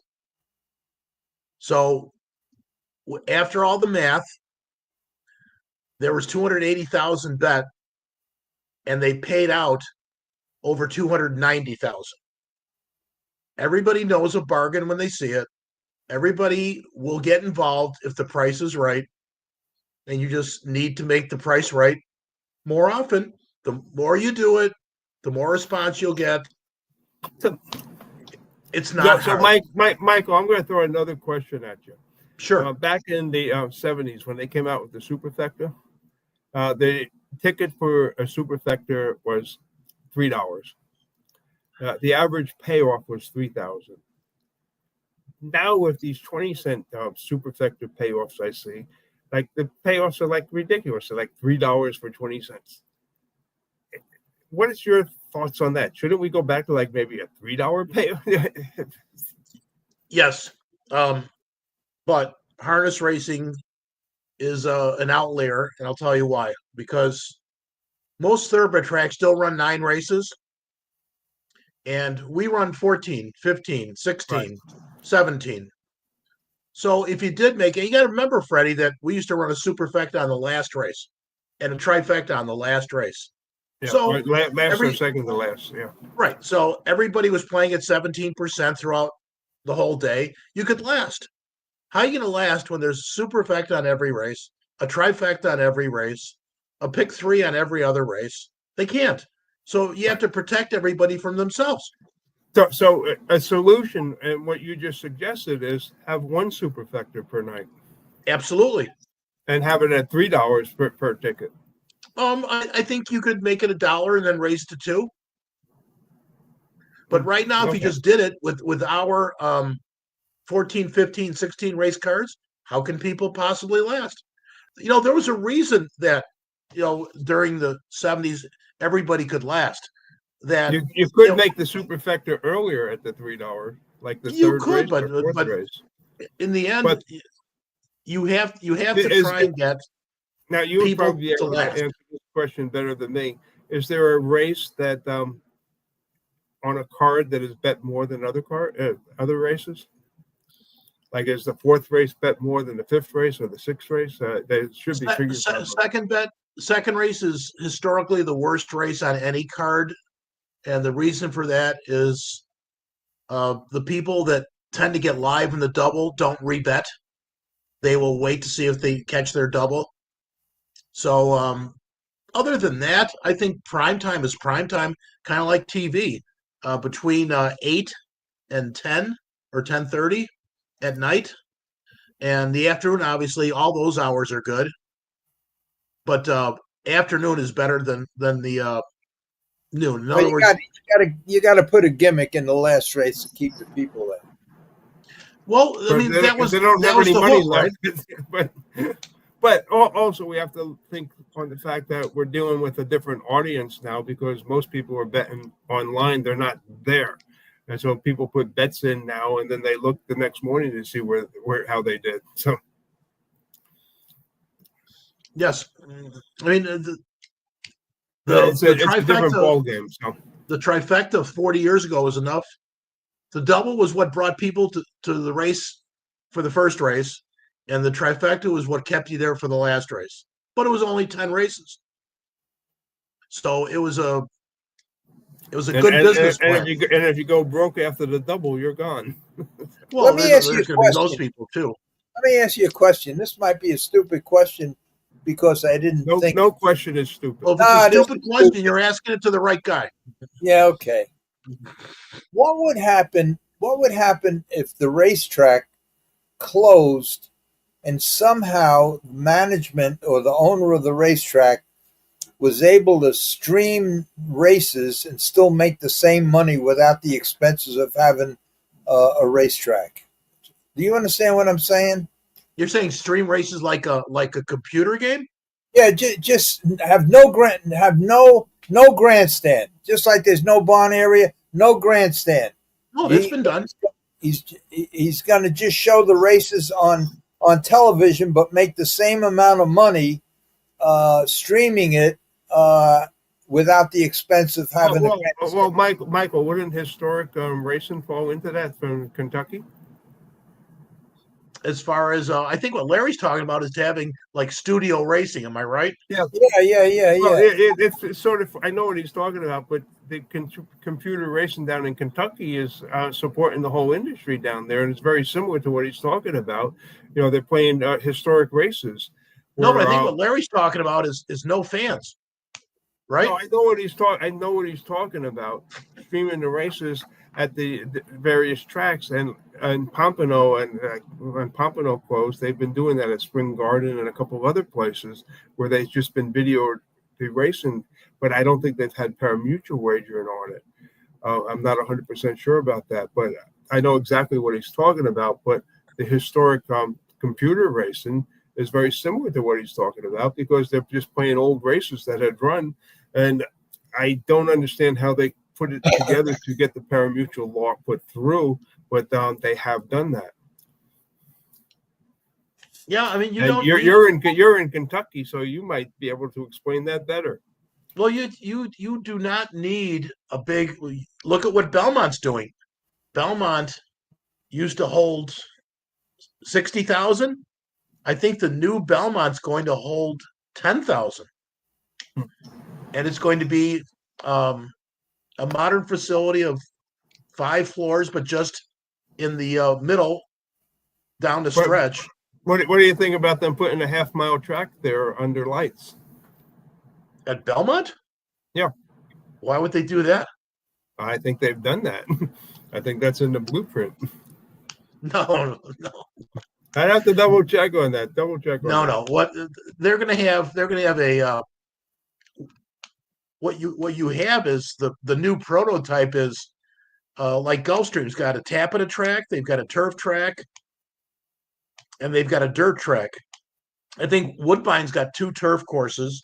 There's a lot of places that have 3 racetracks. So, but those racetracks are not half-mile tracks. They're mile and eight. Double check on that. Yeah, don't commit yourself to that one. Double check on it.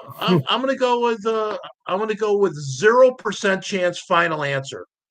Okay, just double check on it.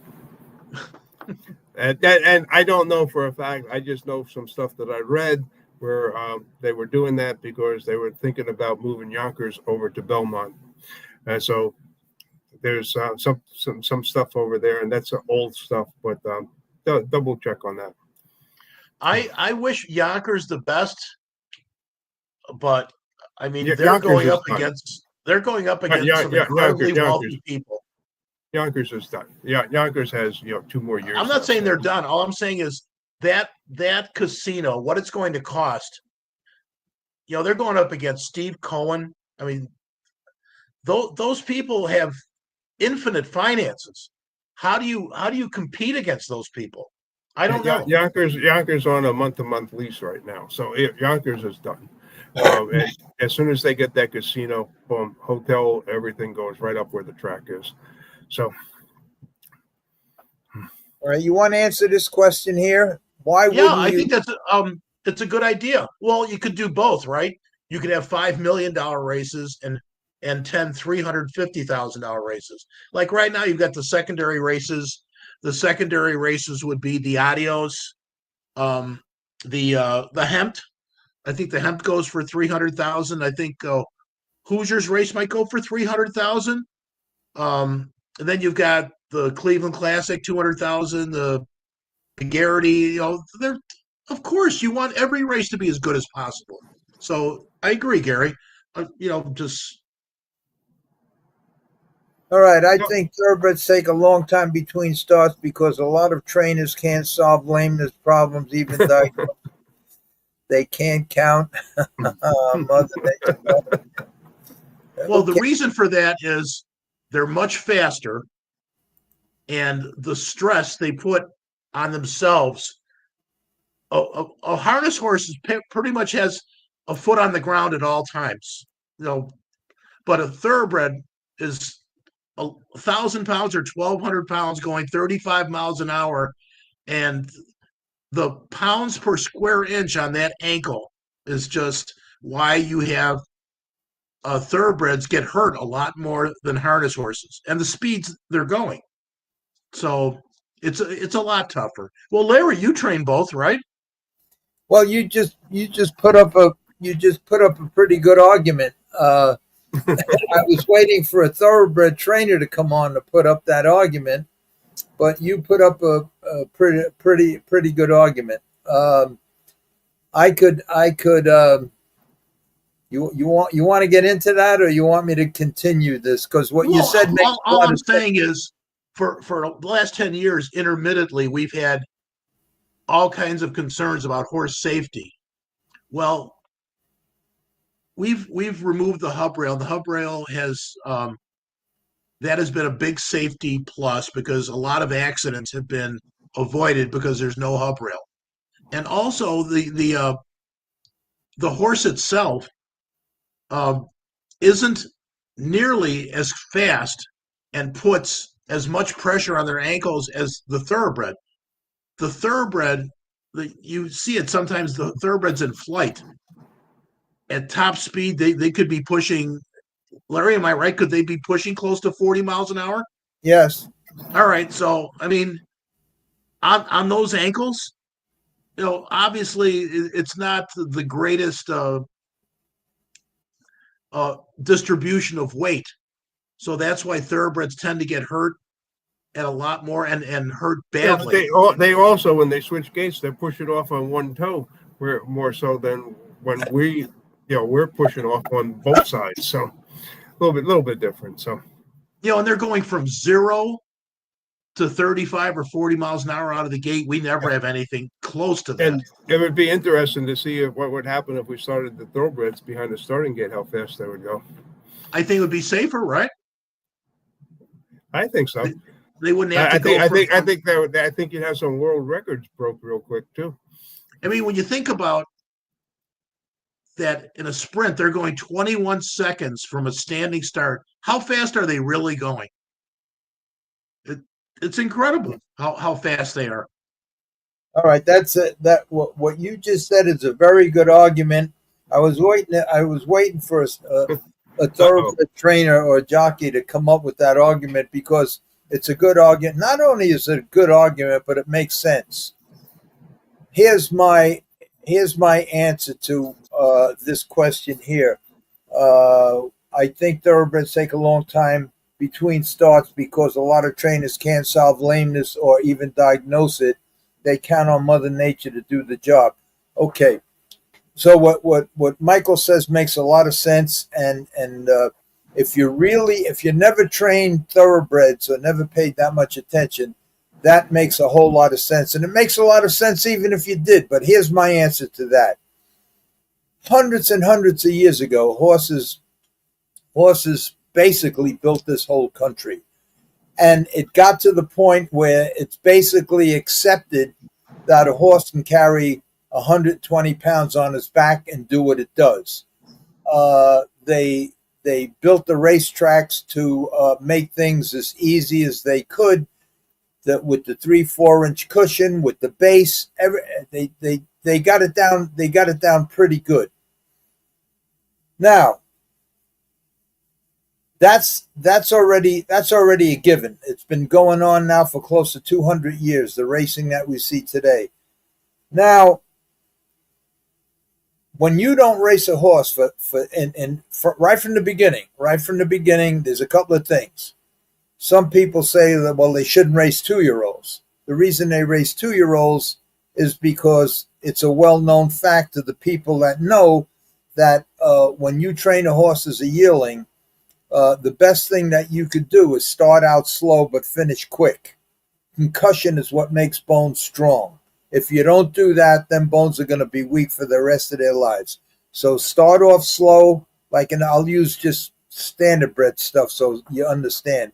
If you're going to go a mile in 3 minutes, that's great. But come the last quarter, chase them a little bit. Concussion is what makes bones strong. Okay, you got to do that. Now you got to understand that the higher the horse goes, the higher the bone and the muscle structure, the longer it takes, sometimes 3-4 years. They took all of that into consideration, and they still have what they have today. A rider on the back of a horse, and they handled it. In the days of Secretariat and Carry Back and Eddie Arcaro and Billy Shoemaker, they accepted these horses.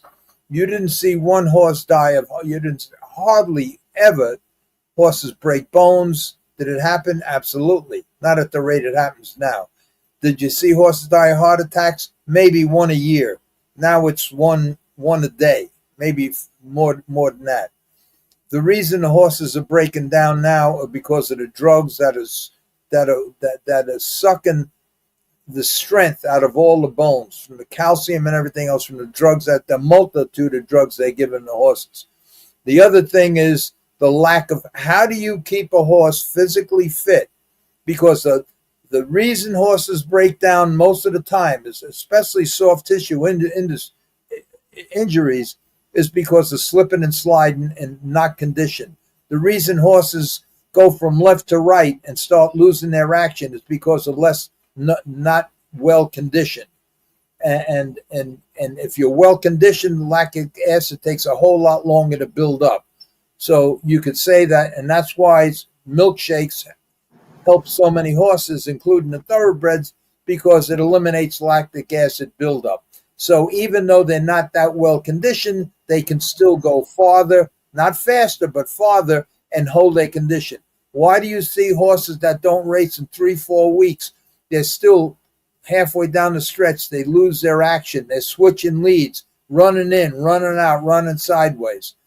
So, but if them same horses raced every 2 weeks and were given the help they needed after a race, meaning electrolytes, meaning a steroid, just them 2 things alone, and train them at a normal, regular, but race them every 2 weeks, where they won't lose their foundation, they won't lose their fitness. There's no reason why that can't happen. And the reason I know this is because I did it. Not only did I do it, but I can name 3 other trainers that did it with much, much success. So to answer that question, and what Michael says is true, and it makes sense. But what I'm saying, that if a horse is well conditioned, they already established that a horse can handle what he handles. And it's true. There's a walk, there's a trot, then there's a canter, then there's a gallop. And the thoroughbred is on a gallop. When he's on a gallop, it's a 4-beat gait. It's 1, 2, 3, 4. All, one horse, one leg hits the ground at a time. Is that strenuous? If you never did it before, you'd need all kinds of computers to figure out, and all kinds of measurements and bone calculations and tendons and ligaments. But we already know from 200 years ago that they can handle it. So if they can handle it, all you need is the condition, and stop with the drugs so it don't drain the thing. But that's never going to stop. But make no mistake, the horses are not getting heart attacks or breaking down because of they don't have the 4 weeks of racing. Because all of these horses that are breaking down, the horses that the 75 that Baffert had that died of heart attacks and broken bones, they had plenty of time in between races. Well, Larry, you said it a long time ago. Epigen with Lasix is a heart attack waiting to happen. Yeah, I had Sammy Barbera on my show, and we spoke about it. He's one of the top cardiologists in the world. And I asked him that same question, and he said, "Yeah, absolutely." He said, it's that heart attack waiting to happen." But so you mixed the two, you got a major problem. If you took let me just say this, then I'll shut up. If you took a thoroughbred after a race, and you just gave that thoroughbred, just completely rehydrated him,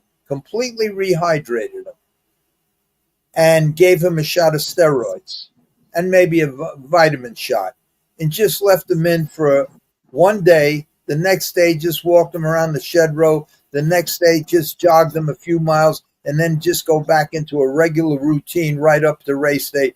There is no reason why that horse can't race every 2 weeks and have maybe 25 starts every year. No reason at all. And the reason they're breaking down is because lack of conditioning, slipping and sliding because of lack of conditioning in most parts. And a lot of it is because, and some of it is because of lack of a bank on the turns, where it's crazy that the thoroughbreds just love flat turns. I don't understand why.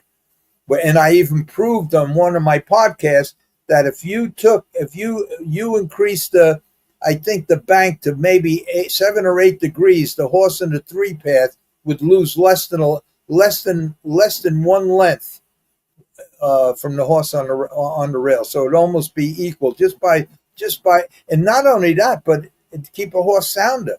I didn't understand why when they had night racing at the Meadowlands thoroughbreds, that they asked the track guy to take the bank out of the turns.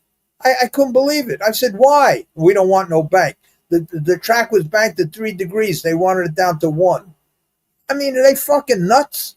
I don't get it. I just don't get it. So anyway, can you imagine if these? I said enough. Go ahead, Michael. You said you were going to say something. Yeah. If you want to watch something that'll pique your curiosity, watch Hong Kong racing at Shotton or Happy Valley, and watch Japan, and watch how they load 14 or 16 horses, and the horses just walk in. And the reason they just walk in is there's no drugs in Japan. There's no drugs in Hong Kong. And those horses just walk right into the gate. It takes 45 seconds to load them. Now, if you watch some of our races on the thoroughbreds, the horses are so high strung, it's really difficult to load these horses. And the reason is drugs. Now, what Larry was talking about as far as drugs, there's a lot of legal things you can do to get a horse to perform better. Everything's not an illicit drug. I mean, baking soda actually helped a lot of horses. Anything that oxygenates the blood. And Larry talked about something that a lot of people don't know. Horses don't get faster; they just last longer. Right. These great trainers, correct. 100% these great correct. trainers, they take horses that are getting tired in the, let's use thoroughbreds, the final eighth of a mile, getting beat 20 lengths, and they just find a way to oxygenate their blood a little more so that they can carry that speed longer. It's their hyperbaric chamber, when that was being used, what was that doing? It just oxygenating the blood, reproducing more red blood cells. So there's all kinds of ways to get an athlete to perform. I mean, LeBron James, I think, was using the hyperbaric chamber 3 or 4 years ago. I'm not sure I think he played the first half of the season, didn't miss a minute the year he used the hyperbaric chamber. So there's all kinds of things that you can use to improve the performance of a horse. But I thought what Larry and Freddie were talking about now is just tremendous. That the upkeep of the horses. Well, I could say a whole lot more, but I won't, because it's just so ridiculous, and it's not going to change nothing. It's not going to not going to change a thing. There's no thoroughbred trainer ever going to listen to this show. There's no thoroughbred trainer ever going to listen to anything that I say. But I can guarantee you one thing, and I got somebody asked me the other day if I got my license back. I forgot what the question was. Would I ever go back into training thoroughbreds? And I said the only way I would do that if I could train only one horse, Sierra Leone. That's it. That's the only one. Just to prove a point. But Larry, when you train thoroughbreds, were you less likely to go through all the shoeing changes than most thoroughbred trainers? I don't understand what you mean. Change shoes a lot?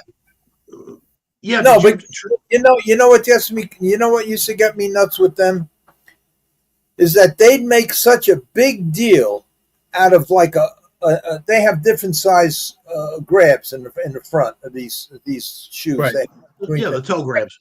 Yeah, they come in different size. They make such a big deal out of that. It's mind-boggling. When they were two horses, two thoroughbreds I raced with no shoes at all behind. You know, all right, so 70% of the weight on a thoroughbred is in front and everything else, but still, they make such a big deal out of stupid fucking bullshit. That was my question. You simplified it. Larry, don't they race most of the horses with aluminum shoes? They race them all with aluminum shoes. Yeah, right. That's what I really was driving at. Whoever suggests the boss shoe, they probably want to kill you. You know, I'm not saying that you should race with a boss shoe, but there's certain horses that have what about a horse with a quarter crack or something? Well, for some reason, I raced not a lot. I raced maybe one or two with a boss shoe, and if I put a boss shoe on the right front, I put one on the left front. Right, and to balance them out. To tell you the truth, I really didn't see much of a difference. But you know, you go back to because there's a 3-4 inch cushion and everything. But the basic thing is you go through the cushion. That's why the spring of a thoroughbred is when he goes through the cushion and hits the base, and that's what gives him the bounce, heel to flat to toe to bounce. But for all of that, you have to be well conditioned. Now, not maybe, but I'm sure what Michael said about they're extending more. They're extending more, one leg at a time, and this and that. Maybe they take a little bit more beating. What compensates is a 4-inch cushion. Maybe that acts as a shock absorber that maybe would eliminate the difference. Who knows? I don't know. All I know is that it's accepted for the last 200 years, and it has worked for 200 years, so it's accepted. Now you have to work with what's accepted. To work with what's accepted is not giving them a month off in between races because they have 120 pounds on their back and they land on one leg at a time. That's not the answer. It's already accepted that they can do that. They can handle that. The thing is to keep them in shape so they can handle what they can handle. But if you give them too much time off and everything starts to atrophy, they don't lose their condition. They don't lose their condition in 2 weeks. It starts to fade in 3 weeks and 4 weeks. And all this time they're giving these horses, it's just not necessary. It's not even my opinion. I did it. I know it. And there was this. No, I'll confirm what you're saying, because I want to say Woody Stevens won either 3 or 4 straight Belmonts, and I think in every one except one he ran that horse days before the Belmont, maybe 4 days before. And even if you go to Australia, which is obviously different thinking, but they race their $1 million races, the Melbourne Cup and races like that. And those Melbourne Cup horses that are $1 million race, half those horses have raced 3 days before, 4 days before, 7 days before. So they're obviously saying what Larry's saying, that you just keep these horses racing and in shape. Well, one of the things when I go back, and Larry can probably tell you this, when we missed a week of racing, we actually trained the horse that week race time, so that he wouldn't come up short for his next race when he got in that following week. They didn't get a break on it, but they did train race time. And I think when Larry was racing, you were racing every 2 weeks as a thoroughbred every week. Larry? Yeah. Every week. Every What week? I missed the question. I said, were you racing every 2 weeks when you were training thoroughbreds? Yeah, and that was a chore because I was at one track, and the condition book comes out. Unlike standardbreds, a book comes out for 30 days of racing. So if you want to race every 2 weeks, they don't write. Say you're in a 20 claimer, they write a 20 claimer for York and say 20 claimer for stallions and geldings, 5-year-olds and older. They write that every 3 weeks, every 4 weeks. So you got to find a condition that's in spot, right. So if you want to race sooner than that, or ship to another track. And it was difficult, but whenever it was, and to me, coming from the standardbreds, it was, and knowing what I know. Hey, look, there were 2 horses that I had. The only time I shipped them and I got them ready to race, and one of them was Mike McCarthy's horse, that gray horse. The only time I shipped that horse back, and the one in Good Scout and a couple of other ones, I trained at Gateway Farms.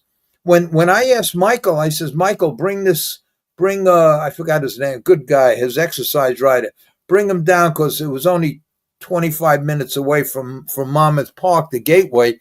Bring him down. And the guy showed up. He says, I can't go on this track. He says, you'll break him down. I says, do me a favor. Just do what I tell you to do. Just go. And it was a 5-8 mile track. He didn't even want to go around a 5-8 mile track. That was like a billboard racetrack. Now, it's not the best thing, but that's what I had. Every one of them horses won. Every single one of them. And I can't think of the guy's name. Geez, I can't think of his name. He's in Canada now, but he trained thoroughbreds too. And he did the same system wherever he had to ship them to race every 2 weeks. And the same thing. Just give them a little help, which they need regardless. If you race them every month, regardless, they need a little help after a race. They need a shot. After every race, every horse should get a shot of bute. He should get a couple of jugs of vitamins and minerals and electrolytes, and he should get 5 cc's of a steroid. Maybe Winstrol, which is a bullshit steroid, but it's fast acting, and it just gives them just gets them back to where they were before the race, and then go on with a regular schedule after that. And if I had my druthers, every horse that walked in that paddock would when they went into, because now almost every horse is on Lasix. When they got Lasix, they would also get tubed with a milkshake, every single one, and it would level the playing field for all of them. Because now they're trying to mimic that because now they can tell about the gases in the blood and all of this stuff, and the stuff that really helps. A milkshake will never. If every horse was given a milkshake, there'd be less breakdowns. They'd be just less breakdowns. And it's you know the truth there. I mean, you give 2 or 3 ounces and it helps every horse, right? Yeah. And then you get these people that, because they don't know, go, well, if 2 ounces is good, then 8 ounces is better. And all of a sudden, they start doing some damage to these horses by giving them too much, and somebody had to try and intercede. It's just like anything. Yeah, you're right. I'm not saying you're wrong, because I've seen too many horses, too many trainers try to tube their own horses. I witnessed maybe 5 or 6 of them that put the tube instead of into the stomach, into the lungs, and they drowned right on the spot. There was no saving them. The gallon of milkshake already went into their lungs, and that was the end of that. Guy says the horse pulls up with a trailer and to race that night. He gave him a milkshake on the way from from Pennsylvania to the Meadowlands, and he calls Dr. DeLeo over, doctor. So I come running over, and the horse is on there. He's dead. What'd you do? Well, and then you see the tube there, and you tube him. Yeah, well, the tube went into his lungs instead. And this didn't just happen once. This happened many, many, many times. Sure. But this way, if every horse was given a milkshake and a pat, it would take a vet. It would take a vet 3-4 minutes longer after he gave him the Lasix shot. Yeah, but the other thing you're not talking about is how many dead horses there were in the trailers out in the pack. You know, I know that from a presiding judge telling me, like the horse was scratched. Yeah, the horse was scratched because he's dead in the trailer. Yeah, because so, what Larry's talking about, if that dosage was correct and administered by a vet, you wouldn't have all those deaths. The other problem is that vets have to sign off on the deaths on them, and heart attack. Well, what I think, Michael, I don't know maybe I misunderstood him, but the reason they die from a milkshake is because the tube that they give them. Sure. Right. But when the vet signs off on it, they classify it as a heart attack. There were hundreds of horses that were killed. That were killed because they couldn't get the right dosage when all of a sudden when elephant tranquilizer came. They couldn't figure out and hundreds of horses. Etorphine. Yeah, hundreds of horses were killed with that. When they finally figured out the dose, you know what the dose was? Whatever was left in the hubbards of the needle. That was the right dosage for a horse. It didn't act as it acted as this pain-killing stimulant. Unbelievable.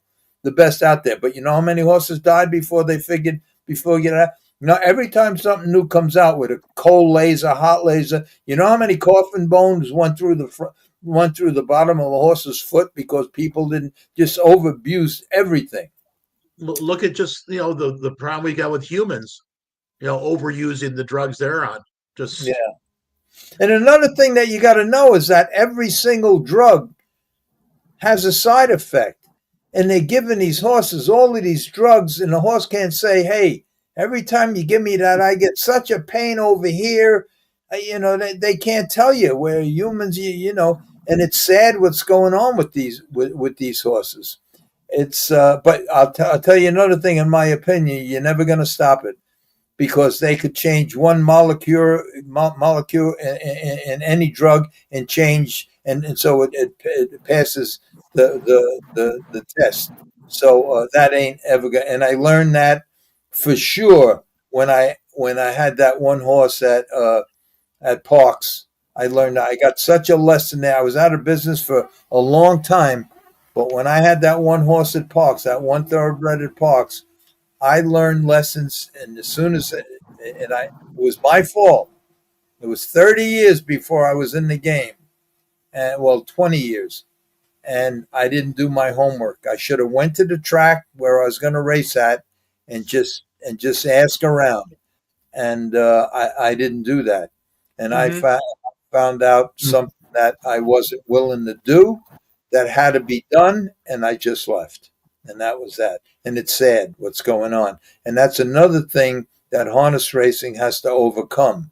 It has to overcome the reputation that it has, not only from guys like me, because there was a lot of guys before me and hundreds after me. So you got to overcome that. The good thing about harness racing today is that most of what used to go on all the way up until maybe 10 years ago at every racetrack don't go on no more at the major tracks. Still goes on at the smaller tracks. But Yonkers, Roosevelt, Yonkers, Meadowlands, I don't know about the other two Garellones, but what these new trainers and these new drivers, I really believe that that 90% of them are on the up and up. 90% of the trainers and 90% of the drivers, where back in the 70s and 60s and 80s, that was not the case. And that's because the trainers can make such an enormous living now compared to 40 years ago. Can you imagine Yeah, like but having you get to some of the smaller tracks. They're not making a good living over there. They're starving to death. no, but And so- the upper echelon people, and that's where everybody aspires to get. Right. Those people are making a great living. Oh yeah, they're doing fantastic. But the smaller tracks, the guys are not doing good at all. And I've seen some of it. I've been to some of the smaller tracks. Okay, David Arthur says, you guys are smart, but answer me this. Okay, stop right there. We're smart. We accept that. Why would a heavy hitter put his money into harness racing when they could put it on the S&P that returned 12% a year just in the last 10 years? Well, I mean, putting your money into the S&P, that's serious. I look at it this way. I know people that spend hundreds of thousands of dollars playing golf every year. And at the end of the year, you're down hundreds of thousands of dollars because there's no monetary reward for going to play Pebble Beach or Myrtle Beach or going to St. Andrews or anything. But these people love golf, right? There's a lot of people that love horse racing, and they're willing to spend money to enjoy the sport. Have something where a couple could turn on the television on TVG on a Friday night and watch their horse, whether they're racing in Florida or Kentucky or wherever they're racing. So, everybody has their things that they like. I just think we need to make ours more entertaining. If we did, there'd be a lot more investment in the sport, which is healthy. Oh, I think with the new tax write-offs, that's going to help also. So yeah, absolutely. Well, I will say this: owning a horse is an experience that everybody should feel. There is no, and I heard this from many people that have a big investment in S&P, a big investment in everything, buildings and land and real estate. But the biggest thrill they ever have is owning a racehorse. And when, like I says, Larry Kadish, who owns high rises in Manhattan, he's a billionaire. He had horse of the year. I think I win 5 or 6 in a row with Gay Snell. They made him. He tried to buy Roosevelt Raceway worth $50 million in cash. And when they gave him a $3 plaque, he started crying. There's no feeling like owning a racehorse. The wealthiest guys in the world, you could see them. You could see them, and they jump up and down like little kids. There's no feeling like that. So to answer your question, David, I wouldn't compare those two things, but I would say that it's hasn't changed much, and I will concur with Larry's thoughts that people are always impressed that you own a horse. Yeah, and what the next question he says is, what that return is compounded. Yeah, but it has nothing to do with I don't think when you get your statement or when you find out, you're going to jump up and down. It's just a different. I can't explain it. It's just a different feeling. It's a different kind of excitement, and there's nothing like that. It's just nothing like it. Okay, let's see. There was another question here. Let me answer this question here, Larry. One tick higher. Did the doctors feel positive? Yeah, the doctors said, yeah, it was fine. I'll be fine. I'm worried about all the other guys. Like this Rick Simon, his mother is in bad shape with cancer, and he says, I was telling him about I had to wait for a parking space 45 minutes. He says, I know, Larry, dropped mom off at the door, and I drove around trying to find parking. I parked up on level 5. That's where I parked, level 5. Then had to run to avoid missing the appointment. Yep.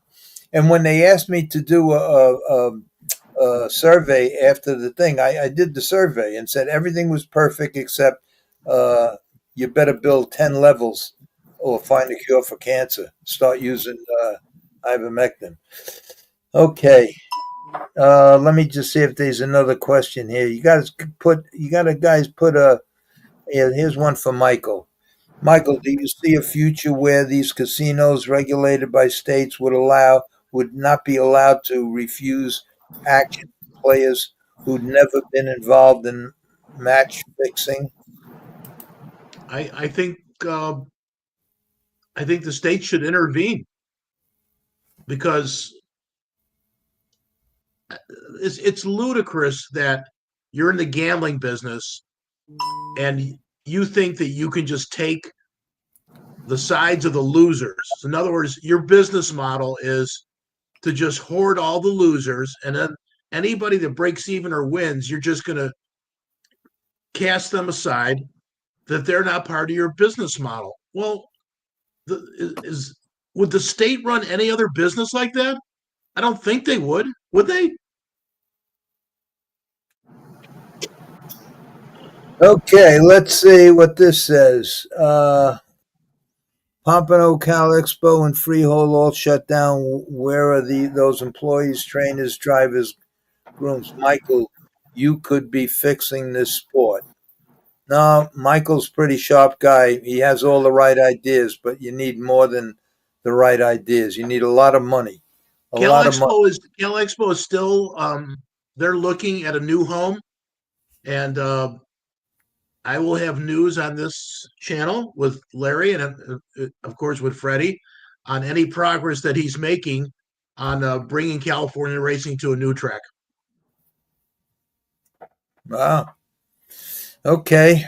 It seems like a political winner. After all, if these corporations are just there to feast on losers and take profits out of the state, why do we want them? It's a legitimate question. Lou, the only thing that would bring racing is the only thing that would bring back horse racing is fix all the races with big payoffs. The chance of making big money like winning the lotteries. All right, that ain't Lou's not 100% wrong here, because the biggest race as far as business is the Kentucky Derby. We all know that. And the Kentucky Derby, without a doubt, is the most unpredictable race run in the United States. 20 horses, 3-year-olds. It's impossible to predict. So what the public is telling you is that they don't care if they lose. They just would like a payoff. And basically the people that play the lottery are telling you the same thing. You know that there's millions of people that have never cashed a Powerball ticket or Mega Millions ticket, but they love the dream that they spend $2 or $5 with the new game and can dream what would happen if I won this. I think the people that hold those tickets, where every 3 or 4 years the superfecta and the Derby pays $500,000 or $600,000. That's what they're chasing. They love that dream. And cashing in a 240 ticket doesn't do it. Pat's got that one right.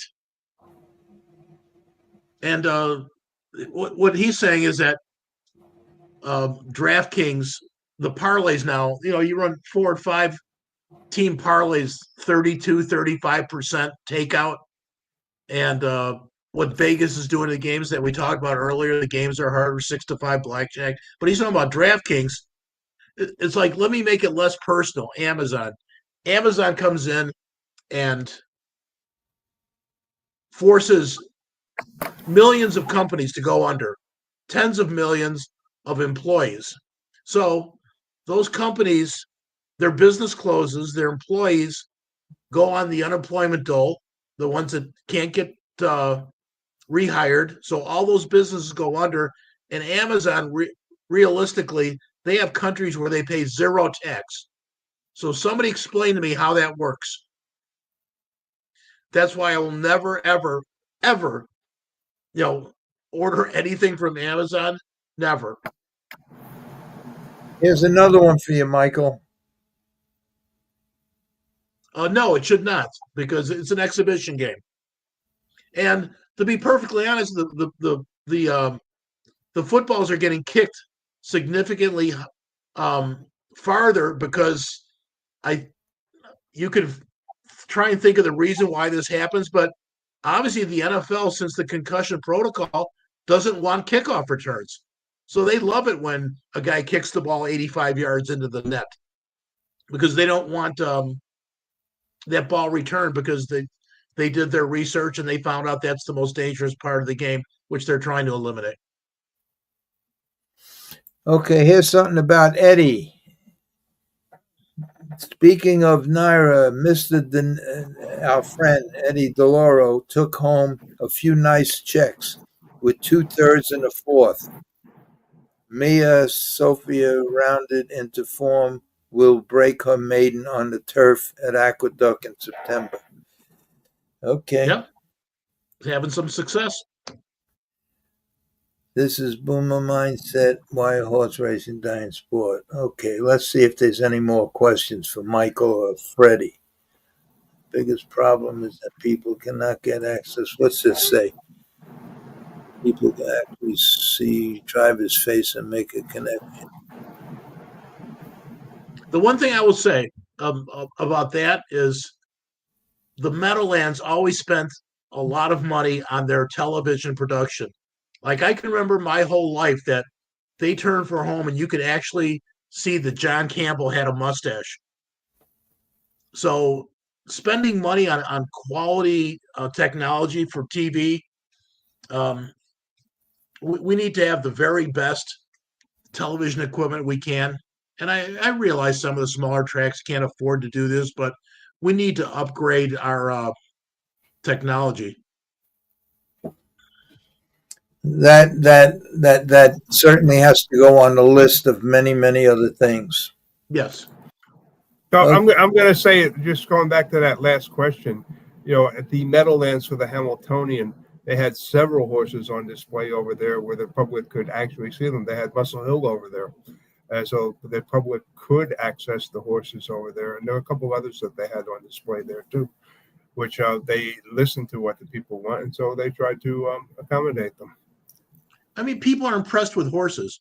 I remember at Sportsman's Park, they brought Cam Fella back 10 years after he retired, and he just stood there, and they had thousands of people that wanted their picture taken with Cam Fella, even though he hadn't raced in 10 years. So, yeah, that's great stuff. I got pictures of myself with foiled again over at the Shenandoah Downs. So. Mm-hmm. Okay, Pat, I can't imagine the last leg of the Triple Crown with only 10K on site. Maybe admission will be 4 or 5 figures. I guess he's talking about Belmont when they open. See, because this guy, he Pat says should get a thank you for being our biggest contributor tonight. Who's that? Pat. That's been in the comments. Oh, you keep track of that. I don't. Anyway, he's answering this. David's. The old Belmont had 60,000. The new Belmont will hold 10,000. Maybe the same 500 people show up. Okay, let's see. Anything else? Too many old people.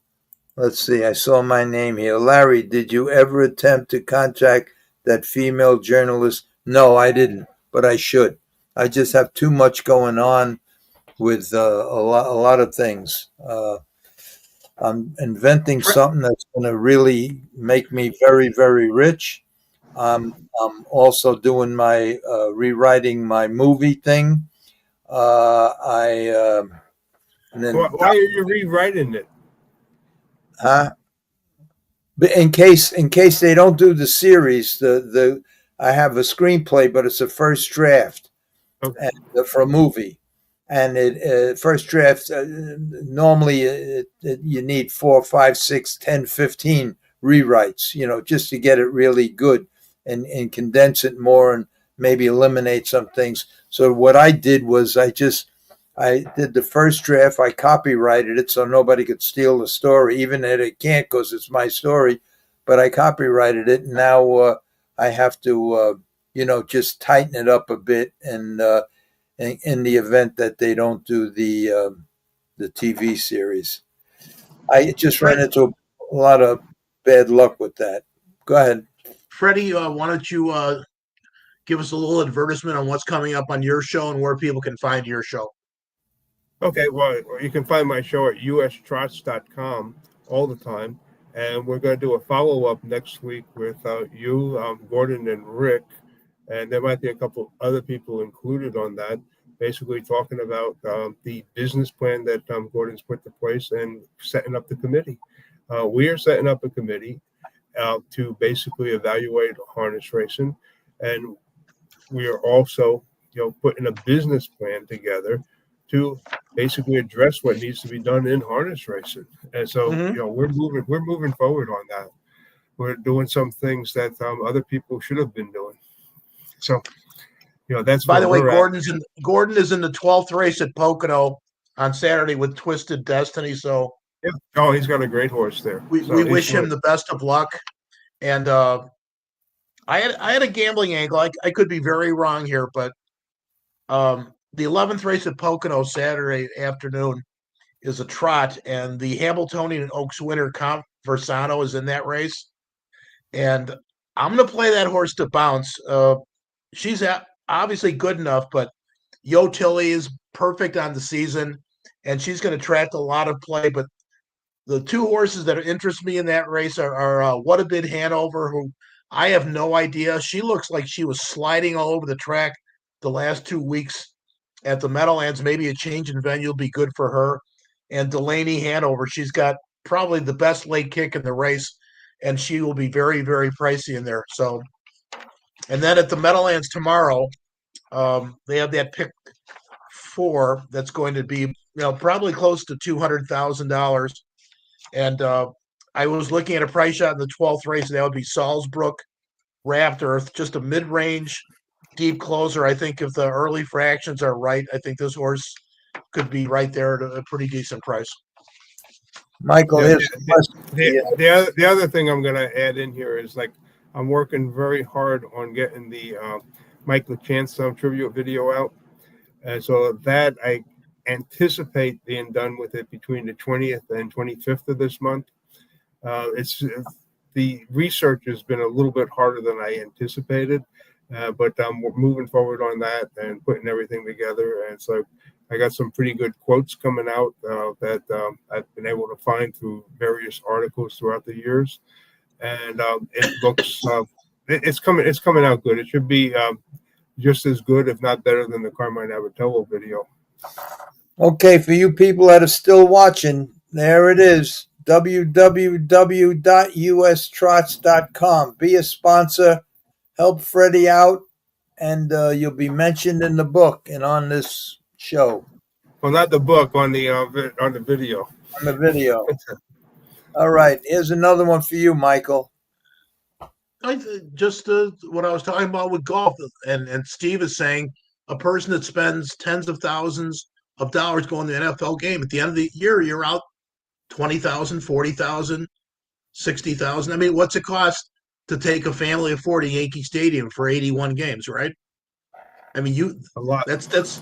But if you love the Yankees or you love the Mets, if you're doing that, it's worth it. There's a certain enjoyment you get out of that.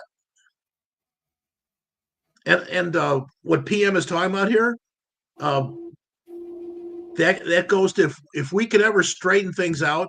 I just think the gambling industry is going down the wrong path. The gambling industry is actually going down the same path we went down 40 years ago when we went from 125% trifecta to 12 a night, 12 superfectas. There's going to be some blowback to this, and I think we could benefit. I really do.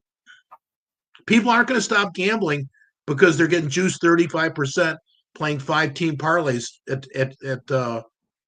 on sports. You have to give a reasonable alternative.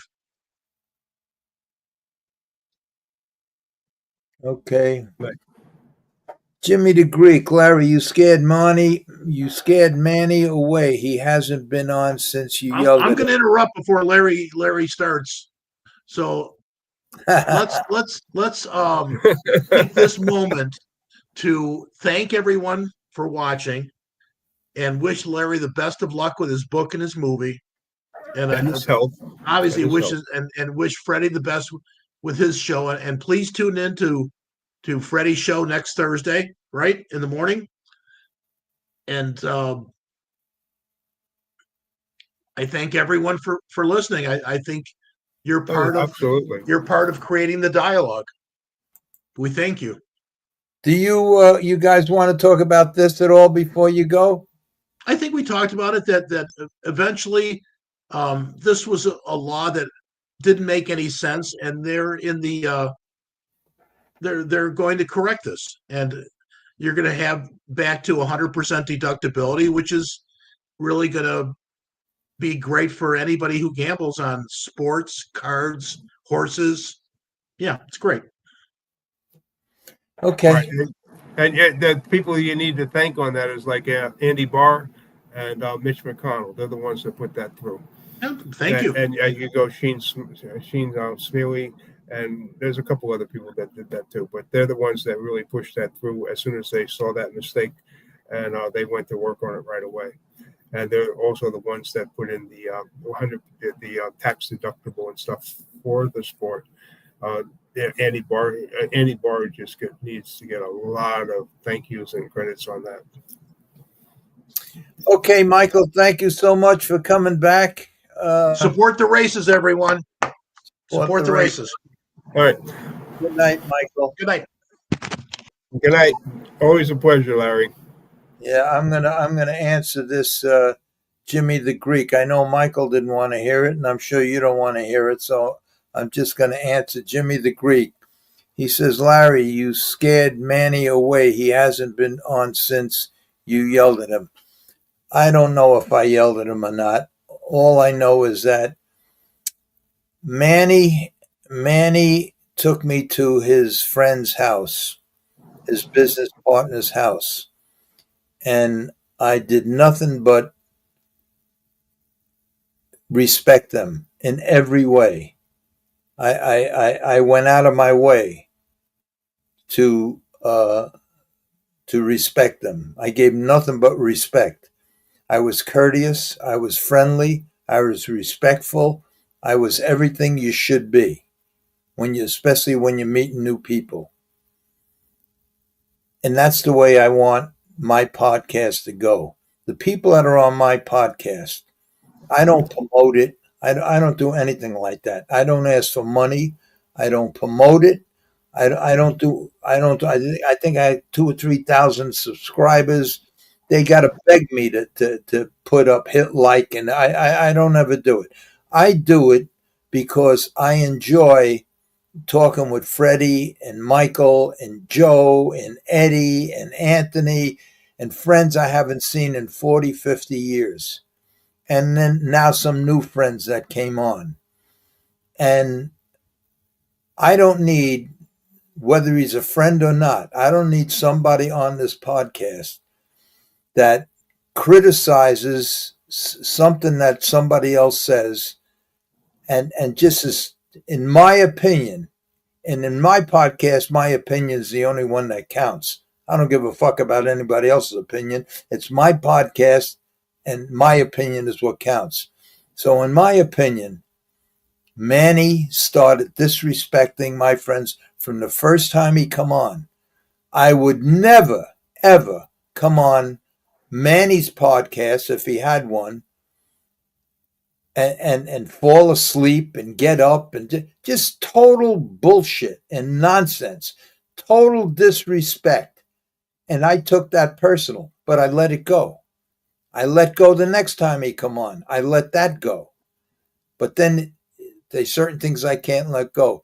And when you start fucking around with my friends and you want to fight, meet them someplace else, not on my podcast. I don't want to hear criticisms about my friends that know what the fuck they're talking about by somebody like Manny that don't know what the fuck he's talking about. Okay? Is he a good guy? Yeah, he's a good guy. Does he have a successful business? Absolutely. He has a successful business, and he's a very hardworking guy. And he's a nice guy. I met him personally. He's a nice guy. He just runs his fucking mouth. There's some people like that. John Gotti had his right-hand man, quack, quack. Never shut the fuck up. Just talk about everything.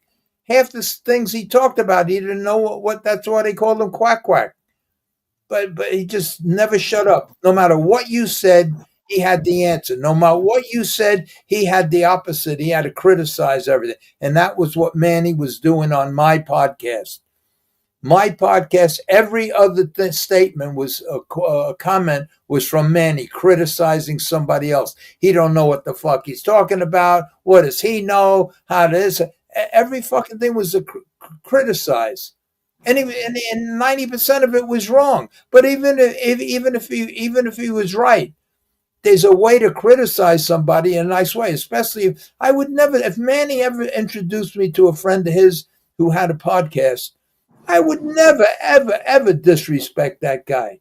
Manny disrespected 30 people on this podcast, all my friends. And I ain't going to put up with that. I don't give a fuck who he is. I don't care. I ain't going to put up with it. And if that hurt his feelings, that hurt his feelings. And that's it. And I have to tell you this, he did text me. He texted me, I think, 2 days ago. And I forgot what the text said. I think the text said, I'm going to read it to you. Let's see if I can find it. If I don't find it in a minute, I will. Here it is. I watched the podcast for a little tonight. Have to tell you, the way you spoke to me over the podcast, I was mind blown. Wish you the best. I wish. Okay. Well, now you know the reason why I spoke to you that way. That's it. Just be respectful. You want to come back on? Fine. I'll welcome you. I didn't bar you. I didn't ban you. I wouldn't know how to do it anyway. But just be Yeah, you know what? You know, one of the best things, as you know, I'm doing the Mike LeChance thing, and one of the best things that Mike LeChance said, he says when he was racing horses and training horses, he got along great with everyone. And one of the things was he got along great with the trainers, the owners, and the drivers, and that they all got along together on these horses.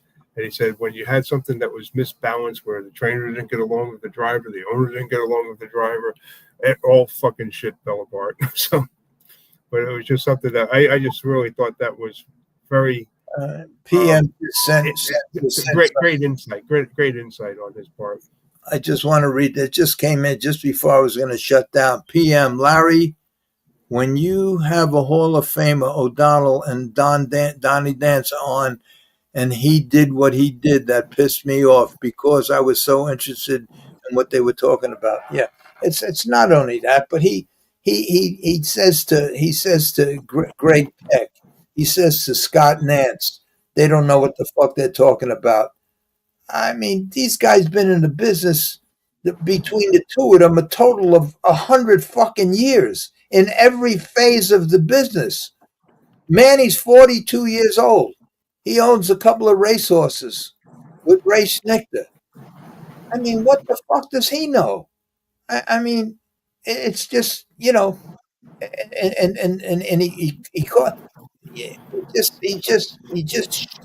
be a little respectful, and the reason you have two ears is so you can listen twice as much as you talk. Just listen. But every other comment was from Manny, and every comment was, that guy don't know what the fuck he's talking about. I can't listen to this shit no more. Well, if you couldn't listen to this shit no more, just click it off. Just hit a fucking button. You say that, and then an hour later, you're still making comments. That's the only reason I said what I said. And I can only take so much. You know. Hey, Larry. I know that you're going to have O'Donnell on. You got Donnie Pierce coming on. Who else is going to be on that show? Oh God, we're going to I guess that's going to be a Thursday night, I hope. Oh, we're gonna have well, O'Donnell and Greg Peck, they're gonna get Ronnie Pierce, right? So that's gonna be. You see, the problem with having so many people on, everybody wants to come on with them, but you know, it's tough. I think because I know that that Ron wants to come on, Anthony wants to come on, everybody wants to come on. So far, there's more than 10 people that want to come on with them. And with me personally, I would just like to have the 3 of them on, Ronnie Pierce, or 4 of them on, or 3 with 4 with me, and just have some fun, because they're the only 2 guys that can get Ron Pierce going. And the other guys would just be, probably have a question or 2 to ask, but I don't know. I don't know how it's going to be. And you know what I'll do? I'll just ask them whenever they line it up. I'll ask them. I say, you want anybody else on? Or you just want you 3? It's probably better to have just them 3, even though I think I could put 10 people on here. I don't know. Let me see what this Kelly says. Kelly Page, what, if anything, would you do differently to Sierra Leone? Oh, God. I'm going to make a prediction now. Put 2 head poles and a gating strap. That would be nice. All right. All right. On that one. Larry, I got to run. I think. Go ahead. Go. We're at 3 hours now. Okay. I'll see you. Thank you, Freddie. I'll talk to you during the week. All right. Bye. Okay. What, if anything, would you do differently to Sierra Leone? I can only tell you that I wouldn't send a horse out that raced how he raced every start of his life, and the kind of horse that he is. And it's only going to be a matter of time. But like a friend of mine said to me, he's only going to race one more time probably in his whole life. So it makes no difference. His last race will be at the end of the year in California, I believe, and that will be that. But he's gotten lucky up until now. You can't have a horse running sideways down the stretch, especially on the right lead. You just can't. It's not right. It's the next step is a lameness problem, or a crash, or interfering with somebody, or something. You just can't do it. Not only that, but just picture the reason a horse goes to the left lead on the turns is for balance. That's why they go on the left lead, and their head is twisted over a little bit.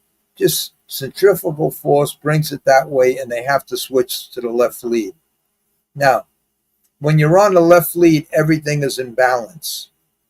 With your head twisted this way a little bit, everything is balanced.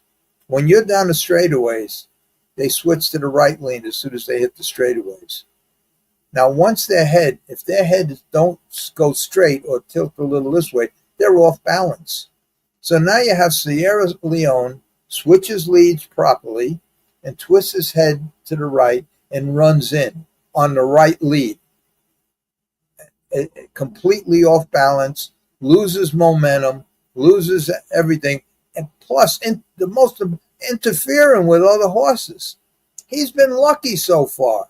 He's been lucky that didn't knock nobody down, didn't get in trouble himself, and because most of this happens when he's just trying to get around other horses. But every time he tries to get around another horse, he runs into him, just runs right up on him, and the guy is constantly pulling him to the right. Horse's head is right to the right all the time, and and like I said, he's off balance because he's on the right lead with his head twisted to the right. So there's many things I would do, but I'm not going to go through them now. And the only thing is I can tell you is that I would probably I would say this: I doubt very much if he'll win his next race. And it's sad because he's probably the best horse, probably the best horse of that bunch. But I want to show you one thing if I find it. The only equipment change he ever made. The only equipment change he ever made was this. He put what we call a Houghton bit on. Now, a Houghton bit is a leverage bit. And how do you, and it works off of pressure. How would any kind of bit work when the lines are loose like this? How would it work? It can't work. So what's the sense of putting a leverage bit on them, or any kind of bit that had, for a bit to work, it had a cage underneath. For it to work, you have to pull on a line. You got it works off of leverage. You got to pull. They don't pull. Anyway, I said enough. Anyway, how the hell do I get this off? Anyway, it's been 3 hours and 2 minutes. That's enough. Thank you all for watching. I'll see you on Tuesday. We'll have the old crew back. Have some fun. So